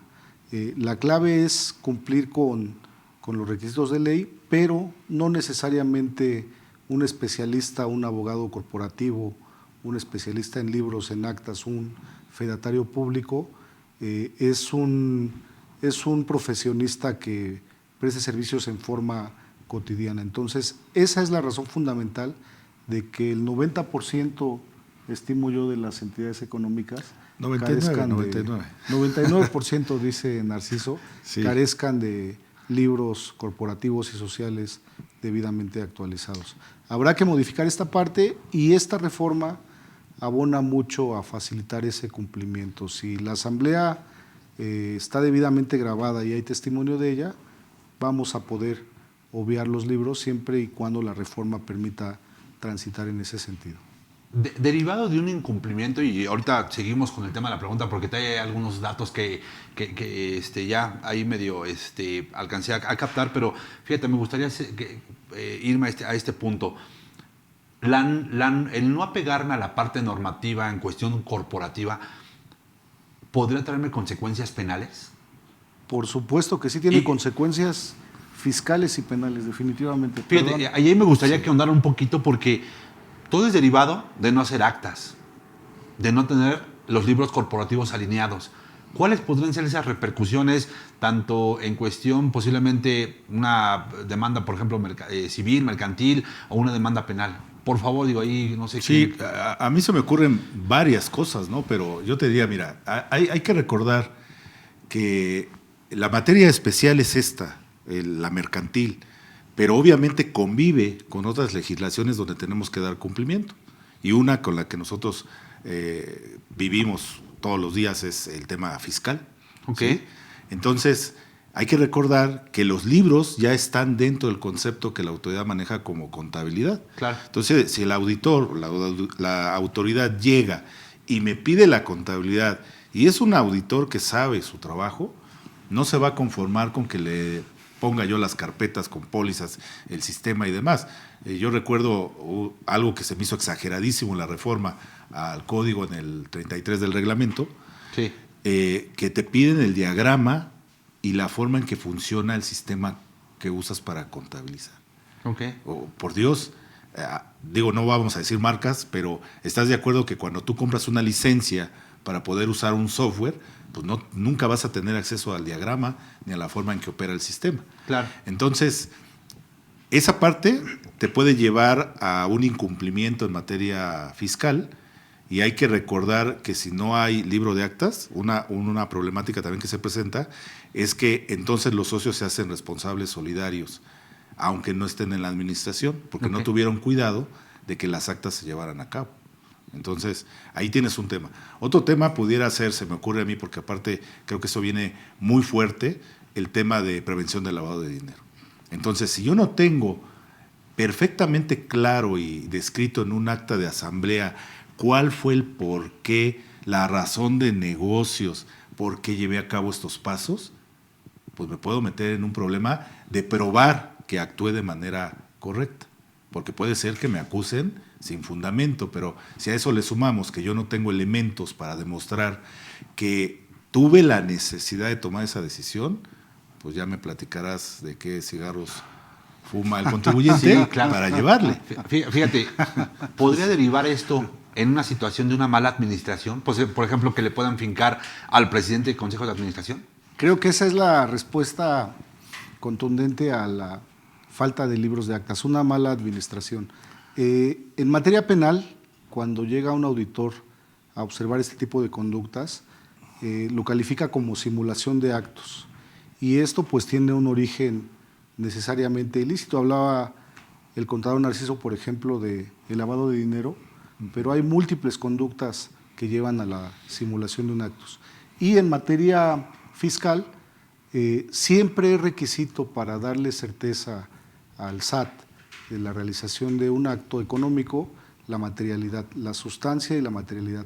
Por lo tanto, al no existir esos libros de actas que, como decía él, en el 99% de los casos ocurre, pues estamos necesariamente en un problema. Tú lo definiste perfectamente, es una mala administración por parte del ente económico y es un foco rojo que tenemos la mayoría de los contribuyentes. Fíjate, yo te hago este comentario porque en algún momento me tocó justamente que al administrador único de la empresa no presentaba informes, no entregaba la marcha del negocio como iba. Estas minutas que comentas que las actas de asamblea deberían ser de manera mensual, no presentaba obviamente hacia cuál era el rumbo propiamente del negocio como tal. Entonces, ¿a qué punto iban a que dos de los socios tienen choque y le demandan una mala administración?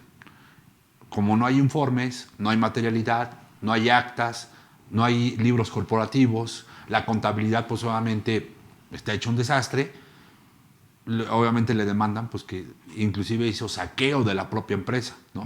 Que es muy regular cuando justamente están en disputa posiblemente de la empresa.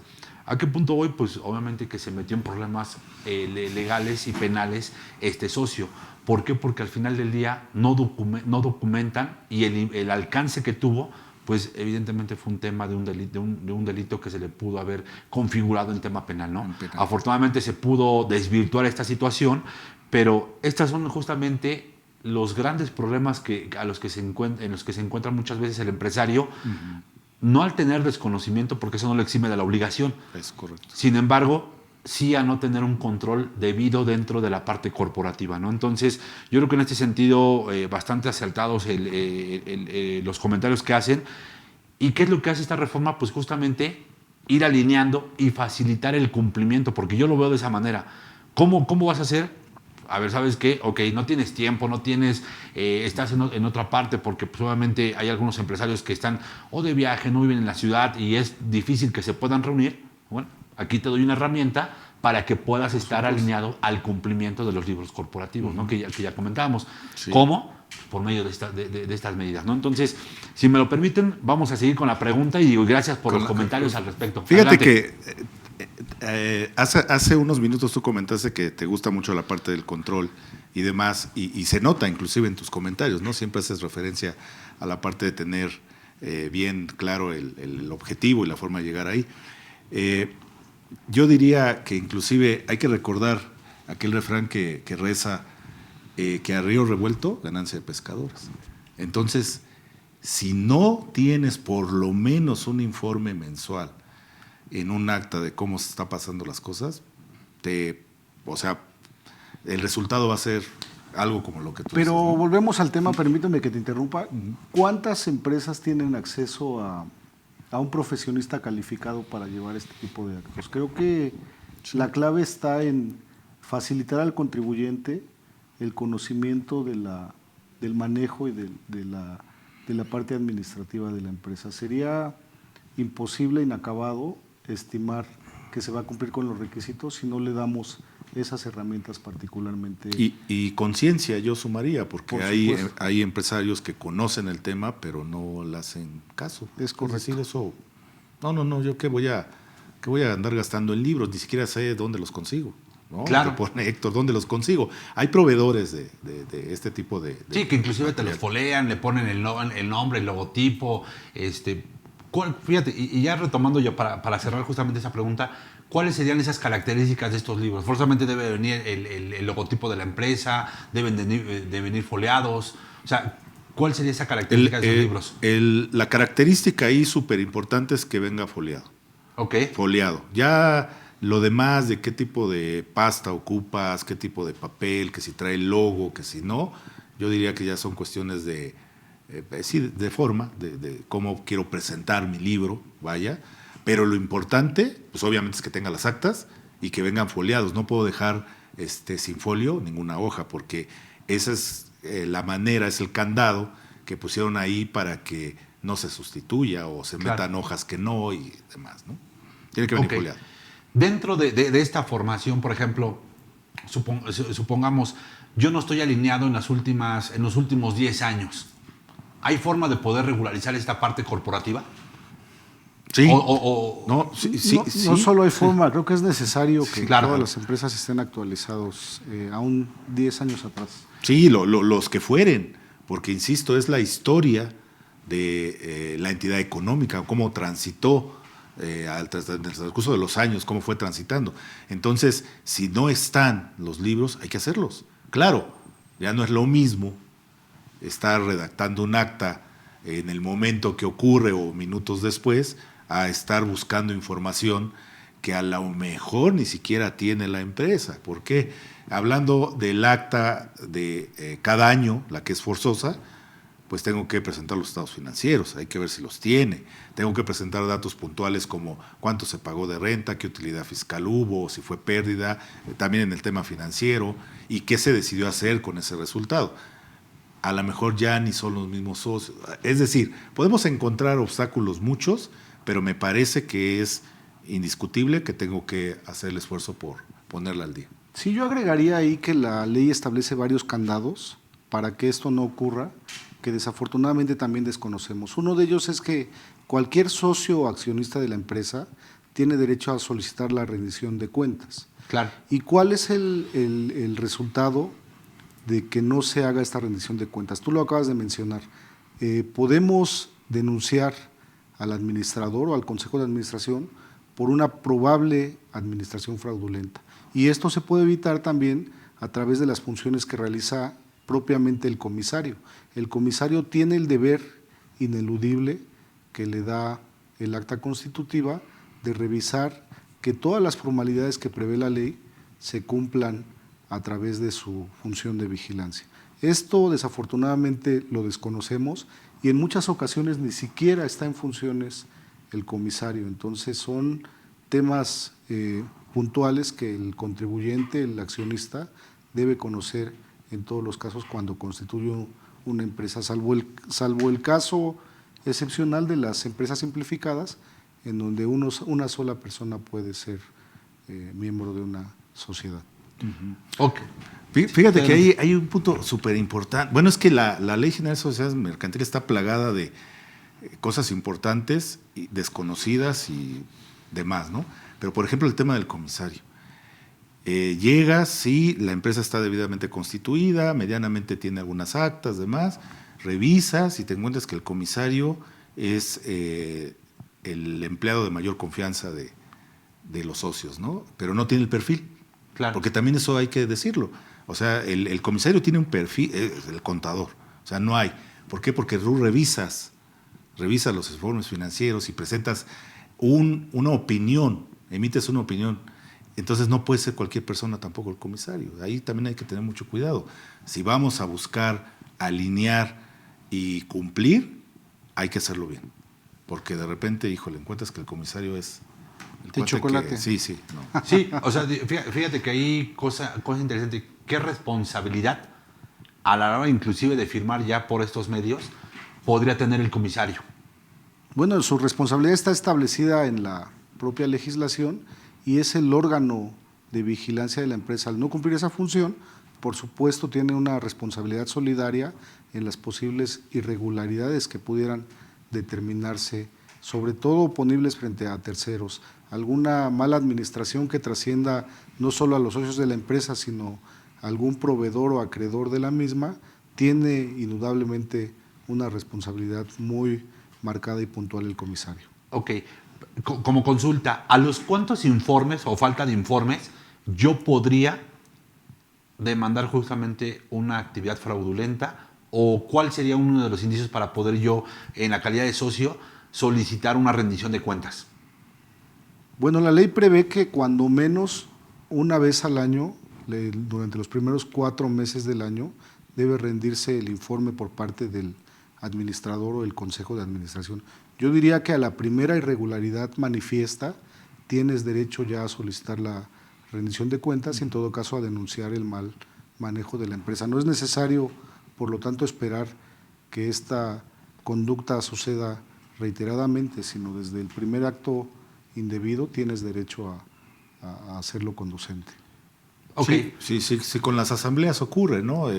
Está previsto en la legislación que, bueno, hay un órgano que es el responsable de convocar y de llevar a cabo la asamblea y demás, y darle la formalidad que tiene que tener, pero se prevé en la legislación que si no lo hace, cualquier socio puede demandar que se haga la asamblea. Así es. Entonces, bueno, tú, en teoría debería de ser así. Oye, yo soy socio desde hace 3 años, pues, oye, desde el segundo año que no hubo asamblea, que no te convocaron, tú debiste de haber pedido que se convocara.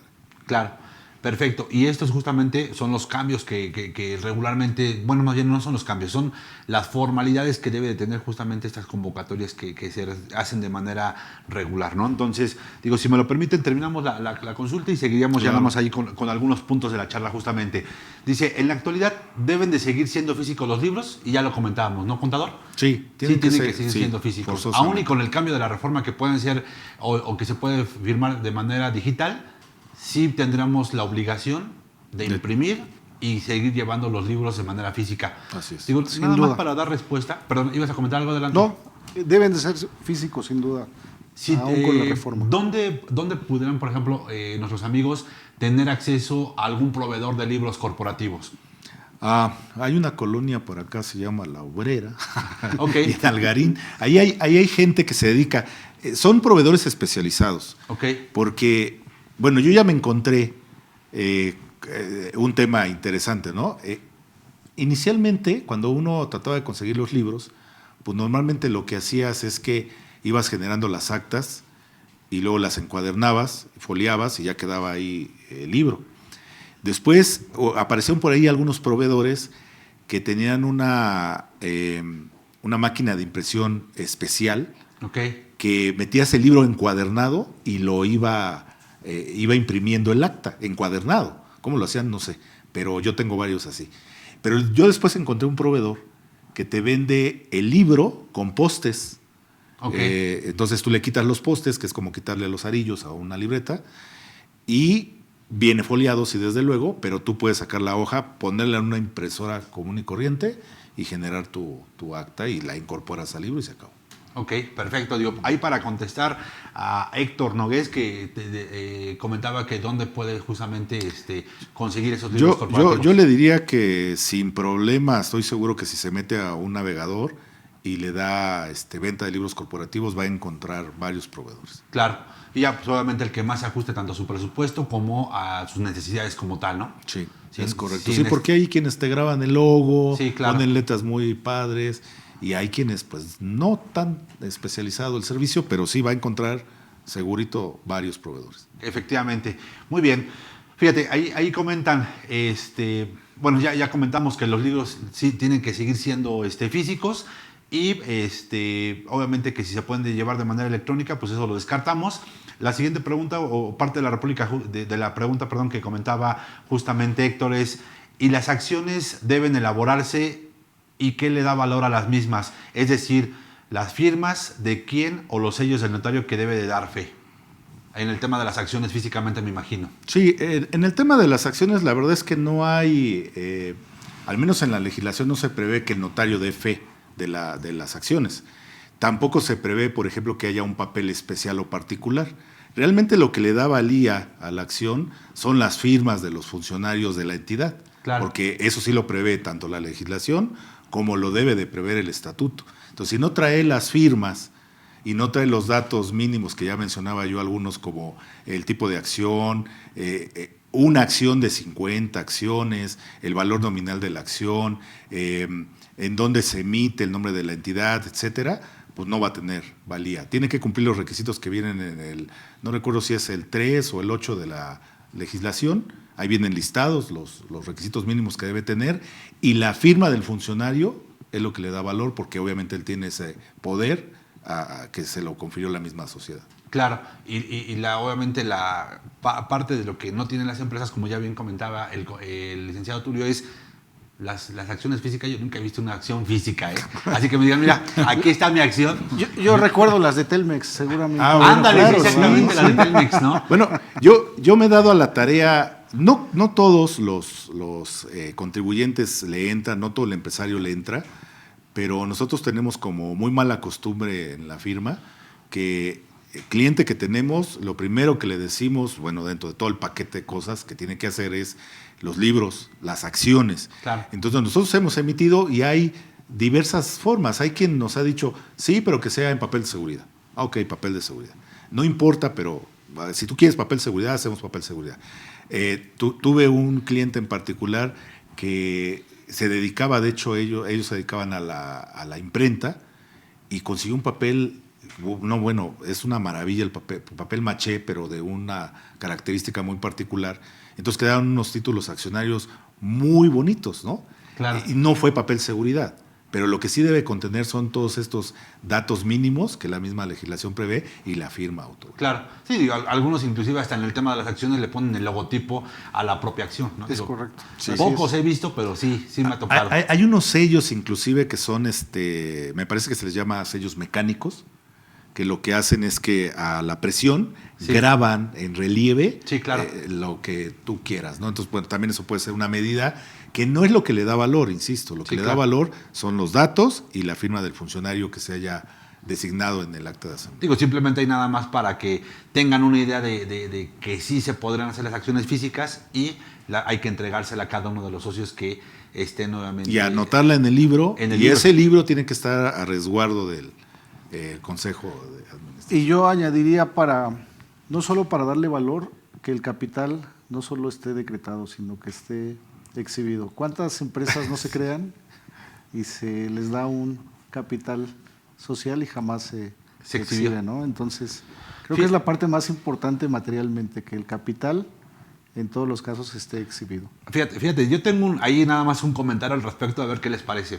En un acta constitutiva, eran dos socios de una SADCB y igual, se quieren separar y en el acta constitutiva mencionaba que el capital está exhibido y entregado en efectivo en el momento de la constitución. Sin embargo, pues a eso dice la constitutiva, pero yo me pregunto, ¿cuándo le dieron entrada al banco? ¿Cuándo le dieron entrada, pues obviamente, a que sí está entregado y fue para uso propiamente de la empresa? ¿Qué comentarios me mereces? Porque ese es un tema importante y desde mi punto de vista, pues nada más el notario o el corredor público da fe de que está el dinero ahí, pero pues, pudo haber agarrado y me lo pudo haber metido otra vez a la bolsa, ¿no? O sea, de que realmente, y fue una de las recomendaciones que en ese momento le dimos al cliente, fue haz la aportación antes haz la aportación vía transferencia para que tú tengas el documento físico de que sí tenemos la aportación y posiblemente la aportación restante pues, la podamos decretar en algún momento como desierta como tal y obviamente meter a otro de los socios, ¿no? Digo que esas son de las cuestiones interesantes o importantes de este. Entonces, ¿qué comentario me merece al respecto, mi estimado? Bueno, debería considerarse siempre una simulación. Es un error común que se comete en la mayoría de las actas, que se hace testimonio de actos que aún no se han llevado a cabo, actos futuros. E indebidamente, sucede cada vez menos, pero algunos notarios dan fe de la realización de esos actos. Por eso la importancia de que se tenga testimonio material. En este caso, como tú bien decías, pues no es suficiente decir que el capital se está entregando en efectivo. Además, es una cuestión indebida fiscalmente. Debe de existir ya la cuenta bancaria o el valor como tal para que la empresa tenga seguridad económica y tenga manera de efectuar sus operaciones fiscales. La simulación es en todo caso una práctica que ocurre muy comúnmente y que tiene consecuencias en todos los casos. Sí, fíjate que ahí es importante tener presente los tiempos, ¿no? Difícilmente, digo, no sería posible que yo deposite en la cuenta de la empresa porque apenas la voy a crear. Y entonces, si apenas la voy a crear, y el notario obviamente va a dar fe de esa creación, estarán de acuerdo conmigo que, por ejemplo, el banco no me abre ni siquiera con ese primer testimonio, quiere el registro público. Claro. Entonces, eso va a tardar todavía 3-4 meses más que lo tenga, y entonces lo que sí debería de ocurrir es que el notario da fe de que el capital se exhibió, o sea, está suscrito, obviamente, porque el acta da fe de ello, él, vaya, y se exhibe el capital. Pero lo que debería de ocurrir, porque ya tenemos órganos, el mismo estatuto lo prevé, ya tengo un órgano que se encarga de los recursos. Entonces, él debería de emitir un recibo para darle entrada a la caja de ese dinero que posteriormente lo depositaré ahora sí en la cuenta bancaria. Pero la cosa es que ocurre en ese inter y ya nadie lo documenta, ni hay recibo.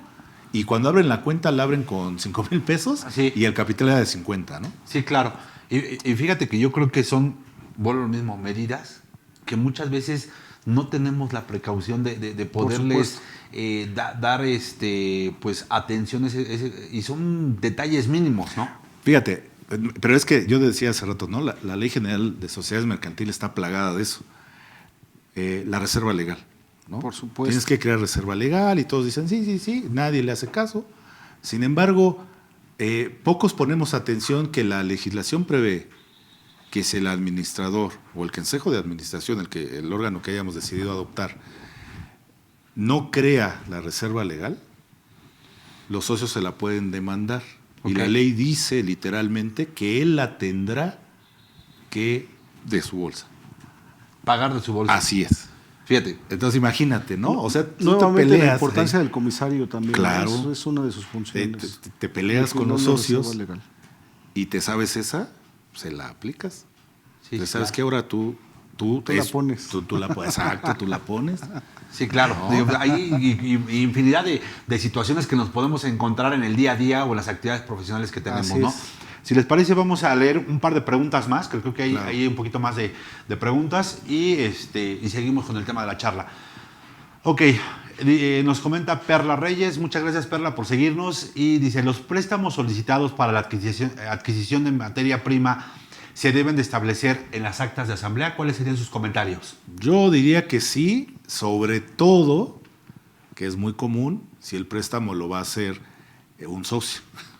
Con Sí, mucha claro. más razón, sí, con mucha más razón. Es decir, me parece que el acta nos puede dar justo parte de la materialidad de cómo llevé a cabo mis operaciones, pero en este caso de los préstamos, lo más común es que siempre sea los socios los que prestan. O a veces recurrimos, por necesidades de costo del dinero, a quienes no forman parte del sistema financiero. Ok. Y entonces, con mayor razón, debe quedar en el acta. No nada más con el tema de los contratos. Exacto, no nada más con el tema del ¿Qué efecto tú, licenciado, le podrías encontrar en caso de que no se pueda prever en el tema del acta de asamblea? No, O sea, yo creo, perdón, ¿O por qué la recomendación? yo creo que por supuesto debe de quedar en acta, pero tú mencionaste hace rato un elemento muy importante, fecha cierta. Claro. Si un préstamo no está debidamente plasmada esa fecha en que se llevó a cabo, nos constituye un problema. Entonces, no solo celebrar en el acta de asamblea la existencia de ese préstamo, sino protocolizarlo, llevarlo ante un fedatario y tener de esta forma la certeza de que se llevó a cabo en esa fecha. Pareciera un concepto menor, pareciera un requisito secundario, pero creo que es sumamente importante documentar los préstamos en la asamblea. Claro. Y no solo eso, llevarlos ante el fedatario para tener la certeza de su fecha en la que se llevó a cabo. Que si me permites el comentario, la fecha cierta también la podríamos encontrar firmando el documento del préstamo por medio de medios electrónicos. Y obviamente nos evitamos el tema del costo llevándolo a fedatario o ante notario público como tal, ¿no? Sería, Entonces, claro, por supuesto. son de las bondades Claro. que encontramos al utilizar por medios electrónicos Por supuesto. este tipo de métodos, ¿no? Que sería la firma electrónica, Sí. ¿no? Porque hace ya más o menos 6-7 meses justamente comentábamos de los beneficios que tendríamos en el tema de utilizar la firma electrónica para poder utilizarlo inclusive para cualquier tipo de documentos. Y hace poquito, y ahorita me gustaría que me dieras tus comentarios al respecto. Fíjate, nos contratan o nos solicitan nuestros servicios y nos dice la empresa, sí, pero fírmame para que yo te pueda entregar información, aviso de confidencialidad. Entonces nos manda la liga, nos subimos a la plataforma y justamente la única manera en la que yo puedo firmar o puedo acceder no es el autógrafo, no lo imprimo no, sino que tiene que ser forzosamente con la firma electrónica, ¿no? Entonces, ve la importancia que hoy ya está teniendo, y como bien comentaba ya el licenciado Tulio, sobre ya inclusive los propios convenios que se puedan hacer, contratos entre particulares, ya está teniendo mayor relevancia en el tema de la firma electrónica, ¿no? Y más con todos estos medios electrónicos que nos está llevando, que ese es hoy el motivo de la charla, ¿no? Sí. Realmente la relevancia que está teniendo. Entonces, ¿qué comentario me mereces, contador? Fíjate que es súper importante esto que acabas de mencionar, porque ¿qué mejor elemento habría hoy en día que no fuera la firma electrónica? Por muchas razones. Para empezar, el algoritmo con el que se crea es único. Claro. ¿Sí? Es único. Aunque hablemos de la firma de la entidad económica, hablando de una sociedad. ¿Por qué? Porque para poder generar tuviste que tener como primer punto el de la persona física. Y ahí los biométricos le dan certeza a la autoridad de que quien está firmando es la persona poseedora de este archivo electrónico. Por otro lado, este archivo electrónico tiene una vigencia y queda una huella justamente digital desde el momento en que se generó hasta el momento en que termina su vigencia, pero además, cada vez que la utilizamos vamos dejando justamente una huella digital. Claro. Entonces, me parece que estamos a nada de que este sea el medio idóneo ya para darle certeza a cualquier documento. Exactamente. Sí. Y que obviamente la autoridad ya no sea necesario de que, oye, me modificaste o compraste un folio retroactivo, le pediste al notario, porque la autoridad, la propia autoridad dice, oye, eso ya está más que visto por parte de nosotros, en donde se solicitaba un folio retroactivo y un acta posiblemente de hace 3, 4 años, pues dices, oye, ¿sabes qué? Pues con este folio le damos la certeza. No, hoy realmente creo que ya con la firma electrónica podemos evitarnos tanto costos, y la autoridad obviamente puede tener la certeza que efectivamente se está llevando en ese momento porque ellos mismos le están dando la validez, ¿no? Entonces, esos serían los comentarios al respecto, y si me permiten, seguimos con las preguntas. Claro. Si gustas apoyarme, por favor, licenciado, te lo agradecería. Con gusto. Nos pregunta Lisbeth Pérez. Gracias, Lisbeth. Buenas tardes. Excelente tema. ¿Una sociedad dentro del régimen general de ley manipula los libros de beneficiarios, además de que al emitir un recibo de liquidación de socios, entregan una hoja simple con un desglose de conceptos y una retención de impuestos sobre la renta sin haber entregado un CFDI? Y cuando se les solicitan los libros, dicen no tener nada. Lamentablemente, aunque existan leyes, hay empresas que por beneficios propios de los socios manipulan a conveniencia de sus intereses. Bueno, aquí más bien tiene que justamente hacer lo que ya comentábamos nosotros, ¿no? Salvo tu mejor opinión. Por supuesto, eso, en primer lugar, a priori diríamos que es una mala administración, pero no se queda ahí. Definitivamente siempre hay un ánimo de ventaja de algunos socios, desafortunadamente, y lleva a una posible administración fraudulenta. ¿Cuántas veces no lo hemos visto? No, claro, y volvamos otra vez a la misma Ley General de Sociedades Mercantiles. Dentro de los primeros artículos de esta ley encontramos que una razón para que la sociedad quede disuelta es que haga actos ilícitos. Ya, habrá que demandarlo, ¿no? Pero ya, o sea, ya lo cometió ya. Esto yo lo recuerdo mucho porque cuando la autoridad empezó a manejar el 69B y todo este rollo, dije, está padre, pero pues ahí en la legislación ya dice que acto ilícito, vender, simular operaciones que no existen, la primera medida que puede tomar la autoridad es disolverla.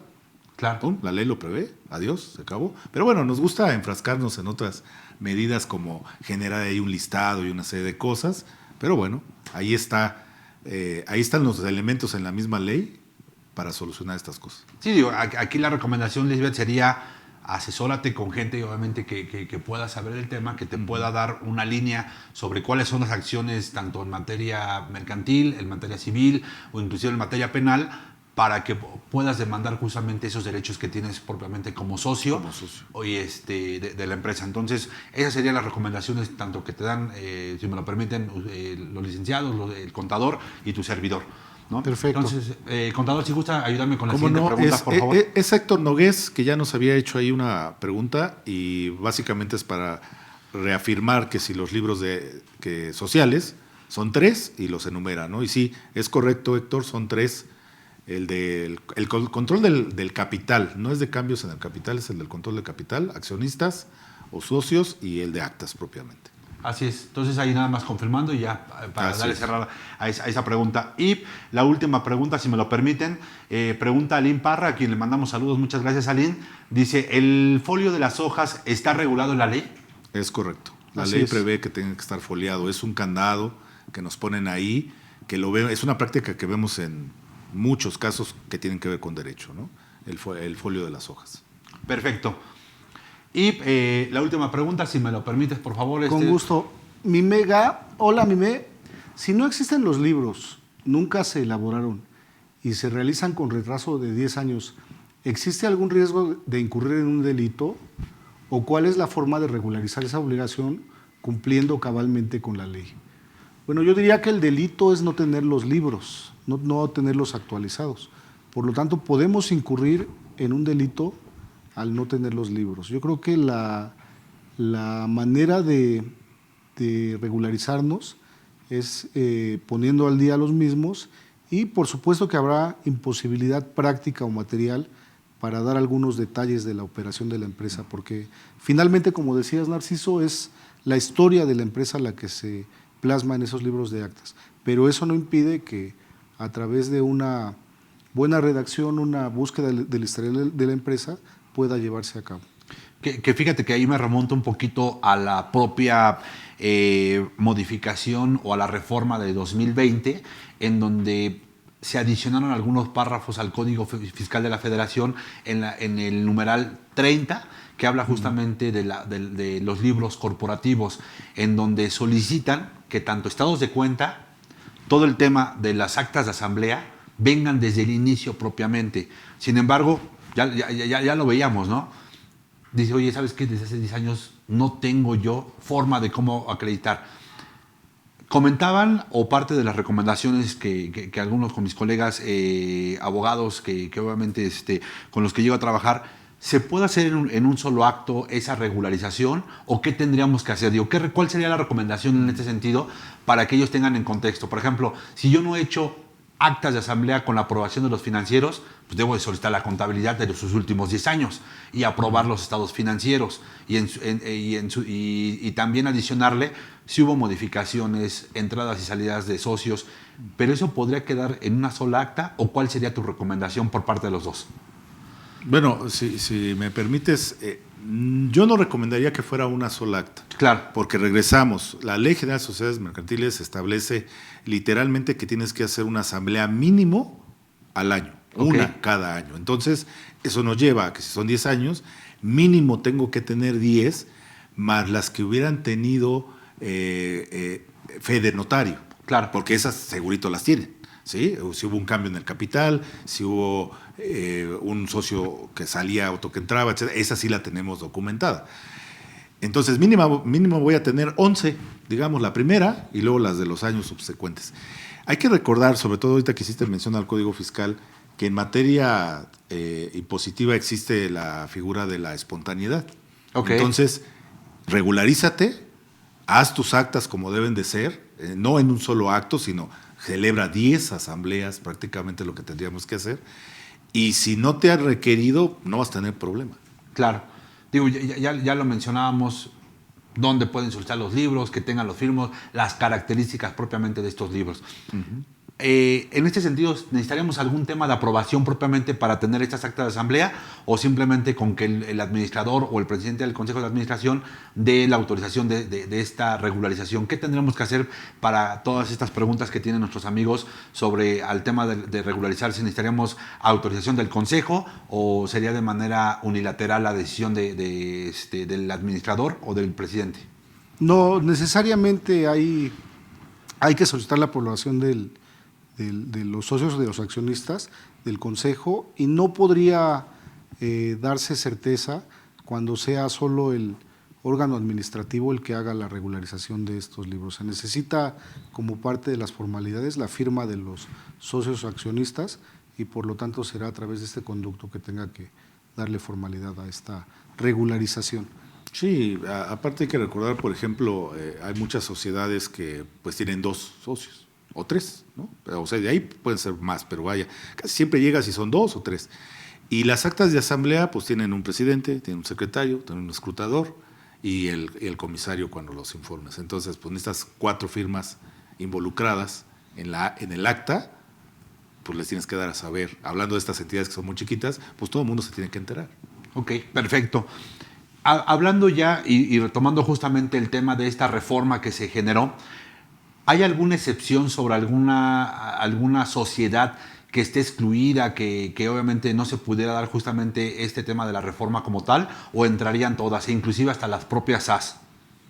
Porque digo, por ejemplo, si es de manera unipersonal, pues entiéndase que nada más sería un solo socio quien tome las decisiones. Sin embargo, claro, para poder tomar un acto protocolario, ¿estaría excluida alguna de estas sociedades como tal? No, en la iniciativa no deja fuera a ninguna, ¿eh? Habla de todas las que están dentro de la legislación, van a ser sujetas de estos cambios. Ok. Licenciado. Yo tengo mis dudas porque las sociedades cooperativas tienen una ley especial, la Ley General de Sociedades Corporativas. No recuerdo en este momento alguna formalidad adicional, pero por supuesto habría que revisar esa parte. Y la otra es de las sociedades simplificadas, que pueden establecerse con un solo miembro, y en ese caso pues la formalidad del acta sería la firma del socio preponderante. Único, claro. Entonces creo que sí habría lugar a algunas excepciones, pero son casuísticas. Habría que ser muy cuidadosos en revisar un caso en particular. Sí, solo que fíjate que en el caso de las famosas SAS, pues justo lo que decíamos es, a ver, se incorpora, no es que esté cambiando la forma de lo que tengo actualmente. Es lo que tengo actualmente y se incorpora a esta parte de telemáticas, ¿no? Entonces, hablando de empresas unipersonales, pues se quedan como estaban, pero no las excluyó, ¿sí me explico? O sea, bueno, eso es lo Sí, claro. que yo opino en esa parte. Y sí, aunque la cooperativa tenga su propia ley, hay que recordar que está reconocida en la Ley General de Sociedades Mercantiles. Entonces, el cambio va ahí. Entonces, al estar en el cobijo de esta ley de manera inicial, yo pienso, digo, que sí debería de entrar también ahí. Perfecto. Prácticamente, digo, porque ya falta muy poco justamente para terminar esta charla, ¿cómo ves los cambios que se prevén ya? Digo, ya de manera estructural, ya platicando lo que nosotros visualizamos en un futuro, hacia dónde va el rumbo justamente de este tema mercantil, corporativo. ¿Cómo ves los cambios? ¿Nos viene a ayudar? ¿Nos viene a generar más problemas? ¿Cuál sería tu impresión al respecto de todos estos cambios? Mira, la realidad es que a mí hasta me da gusto ver este tipo de iniciativas porque hace rato comentaba yo, nos pasó con la contabilidad electrónica. Bueno, ahorita voy a hacer un comentario muy similar porque yo recuerdo que cuando vino el cambio en código, en el sentido de que la autoridad, bueno, el legislador obviamente, pero ahí asesorado por la autoridad, eso lo sabemos todos, comenzaron a voltear a la contabilidad y empezamos a encontrar cosas como debidamente registrada en contabilidad. Y eso es un mundo, porque hablamos que en ese, que es la fracción, creo, cuarta del 27, si no mal recuerdo, sí, es una línea, pero cabe un libro como el de las normas de información financiera, ¿sí? Sí. Porque debidamente registrada en contabilidad significa que me estoy apegando o a estas o quizá a las internacionales, que es prácticamente lo mismo, y ya sabemos que los gringos siguen con su tema de que ellos usan sus propios principios, pero son esos nada más. ¿Y qué ocurrió con muchos profesionistas? Que voltearon a la contabilidad, es decir, ay no, a ver, vamos a hacer una depreciación de forma correcta y no como me lo marca la ley de impuesto sobre la renta, ¿no? Aplicándolo a esto que vemos hoy en día, me parece que el resultado va a ser que vamos a tener ayuda nosotros, los que nos dedicamos a estas materias, para poder llevar a cabo eso que hemos estado recomendando tanto tiempo y que el empresario a veces no hace caso. Pero ahora lo va a hacer porque ya está en una ley. Sí, y obviamente hay facilidades para poder cumplir. Sí. Y seguramente se van a endurecer las medidas de sanciones. Seguramente. Muy probablemente. Deberá ¿no? ser así. Sí. Yo veo una reforma positiva pero tardía. Si tomamos en cuenta que ya desde hace años las tarjetas de crédito nos exigen un NIP, firmas digitales, cuestiones de este tipo, ¿por qué no haberlo hecho antes para las sociedades mercantiles? Claro. Definitivamente el espíritu de la reforma, la exposición de motivos, habla de facilitar las cosas al contribuyente y por lo tanto, desde cualquier perspectiva, para mí es una reforma positiva, insisto, pero tardía. Y añadiría únicamente lo que comentamos al principio. Pocas veces se ve en temas técnicos que exista unanimidad por parte de una Cámara al aprobar una iniciativa de este tipo. En este caso sucedió y por lo tanto es indiscutible que habrá beneficios administrativos, fiscales y de todo tipo para las entidades económicas. Perfecto. Pues como el foro particularmente son contadores y son abogados, ¿cuál sería la recomendación para todos los contadores, abogados obviamente, en este tipo de cambio que va a haber? Y obviamente atendiendo que debemos estar en un cumplimiento normativo, contador. Desde tu punto de vista contable, ¿cuál sería esa recomendación que le darías a todos nuestros amigos que nos están siguiendo? ¿Cuál es la obligación del contador? Decirle al empresario y obviamente verificar, porque inclusive ya tenemos responsabilidad. Si algo no se está haciendo de manera correcta, dar informe. Pero al final, aquí con el concepto que me quiero ir de tu comentario es, ¿cuáles son las obligaciones reales hasta por ética de nosotros? ¿Cuáles serían esas recomendaciones que tú le darías? Pues mira, la más importante es justamente el tema ético. Nosotros no podemos cerrar los ojos, vaya. Tenemos que ser muy puntuales en hacerle ver al empresario el riesgo que corre, porque al final es un riesgo que se puede convertir hasta en un tema patrimonial. Entonces hay que decirlo y hay que dejar evidencia de ello. No basta con, es que yo le dije, porque hay que recordar, seguro nos ha pasado, sobre todo al inicio de nuestro desarrollo ya como profesionistas, el cliente tiene muy mala memoria. Entonces el día de mañana ocurre un incidente y te dice, oye contador, pero ¿cómo es posible que...? No, es que sí te dije.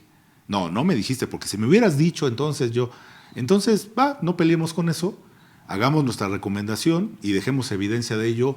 Puede ser inclusive un correo, una minuta que le entreguemos a él, y con eso salvaguardamos esta parte, pero sobre todo el tema ético, y nos hacemos justamente a un lado. Nosotros estamos para prestar un servicio, el mejor apoyo siempre, pero no puedes obligar a alguien a hacer algo. Claro. Entonces, bueno, me parece que esto nos va a dar muy buenos dividendos, no solo a los que nos dedicamos a esto, sino a los empresarios en particular, y bueno, hay que aprovecharlo. Efectivamente. Tus recomendaciones justamente para que se cumpla dentro del marco normativo, ¿cuáles serían, mi estimado Tulio? Yo diría que las empresas exitosas, las más exitosas de este país, tienen un seguimiento puntual de sus obligaciones. Hay empresas que fracasan, lamentablemente, por no cumplir con este tipo de requisitos. La recomendación es esa. Si queremos tener una empresa exitosa, asesorar una empresa exitosa como mi colega, pues debemos en todo caso siempre buscar que se cumplan este tipo de requisitos, que además, bien aplicados, por supuesto que redundan en beneficios económicos, en todo caso para la entidad. Puntos importantes para el cierre, ya que hicimos ahorita la declaración anual, ahorita que ya estamos en el mes de abril, ¿qué es lo que tendremos que hacer para esta acta de asamblea?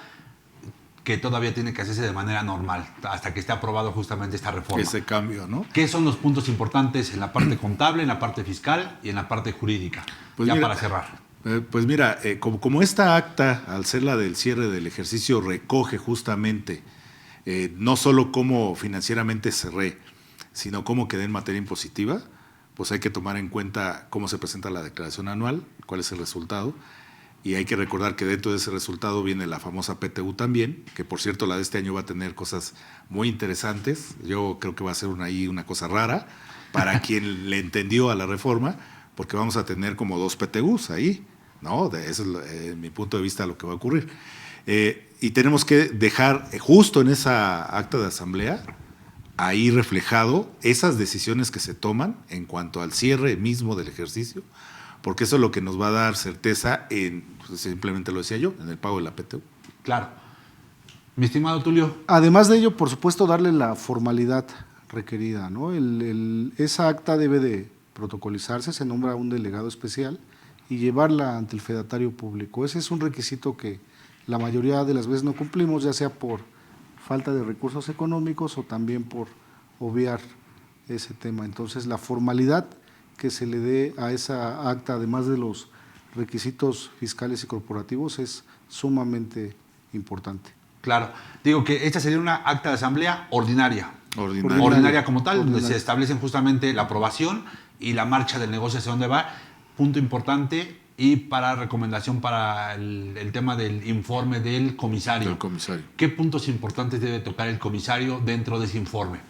Mira, obviamente tiene que dejar evidencia de que su examen arrojó si estamos cumpliendo con la norma contable. El tema de la reserva es fundamental, que él haga separación, las políticas, sí. Por lo menos tiene que dejar notas, además, en ese informe que él presenta en cuanto a los financieros se refiere. Porque, repito, él emite una opinión, es uno de tantos atestiguamientos que hacemos como comisarios. Entonces, su informe tiene que ser muy puntual y tiene que tocar puntos específicos como la utilidad financiera que se obtuvo, el resultado fiscal que derivó de ese actuar del ejercicio, si hay PTU o no hay, si va a haber decreto de dividendos, si tenemos para repartirlos, no solamente en el banco, sino si contablemente hay para repartirlos. El tema de la reserva legal, a mí me parece que es un punto ahí que no debe de faltar, porque, insisto, si alguien nos quiere fastidiar, nos va a hacer poner un dinero que no tuvimos solo el cuidado de reservarlo, porque no nos cuesta nada, solo apartar ese recurso para alguna contingencia del negocio, ¿no? Perfecto. Y en el tema jurídico, ¿qué requisitos debe de cumplir en su informe el comisario? Pues el comisario es el primer filtro para evitar un dolor de cabeza, una auditoría, una cuestión que vaya más allá, que trascienda la economía de los socios. Y por lo tanto su dictamen debe estar perfectamente documentado, escrito, y que exista evidencia de que se entregó en la asamblea correspondiente. ¿Cuántas veces el comisario no da el informe, pero no existe el testimonio de que tuvieron conocimiento de él los socios, de que cuando menos se le dio lectura en la asamblea? Entonces, claro, es un punto importantísimo a considerar en el acta correspondiente. Muy bien, y obviamente agregarlo al libro que ya platicamos, ¿no? Eso es lo que desde mi punto de vista tendríamos que hacer en este mes para las personas morales. Pues perfecto, pues la verdad es que se nos fue el tiempo bastante rápido. Para mí fue un placer compartir con ustedes el día de hoy foro, y pues espero realmente que no sea la primera vez que compartamos foro, sino que la siguiente ocasión, y me disculpo porque al final le quiero mandar un saludo a mi estimado amigo Octavio, el cual pues ahí anda en recuperación. Pero amigos, te mando un fuerte abrazo, muchísimas gracias por la oportunidad de estar tanto con el contador Narciso como con el licenciado Tulio, y pues agradecerte principalmente que hayas aceptado la invitación, y sabes que este es tu programa. Gracias, siempre un placer estar en CADEFI con tan importantes personalidades y con un foro tan especializado. Muchísimas gracias. Mi estimado contador Narciso, muchas gracias de igual forma por aceptar la invitación, y espero que no sea la primera ni la última vez. No, el gusto es para nosotros. La verdad es que yo me siento siempre muy honrado de recibir invitación de gente tan prominente. Gracias. Y desde luego también le mando un saludo y un abrazo muy afectuoso a Octavio. Espero que se recupere pronto y que quizá en un futuro seamos los cuatro aquí charlando. Seguro, seguro muy pronto. Digo, al final, mi estimado amigo, te mandamos un saludo, y pues agradecerles a ustedes el hecho de acompañarnos, de hoy tocar este tema importante, y como siempre, tratando de dar información que les pueda servir en su día a día. Me despido pues agradeciendo como siempre la asistencia, y esperándolos para la siguiente charla fiscal entre amigos, que estaremos seguramente la próxima semana. No tendremos charla, ¿verdad? Hasta dentro de 15 días, por el tema de los días inhábiles que tenemos. Señores, pues que pasen un buen fin de semana ya casi próximo, y pues les mando un fuerte abrazo y gracias por esta charla fiscal entre amigos. Que tengan muy buena tarde. Hasta luego.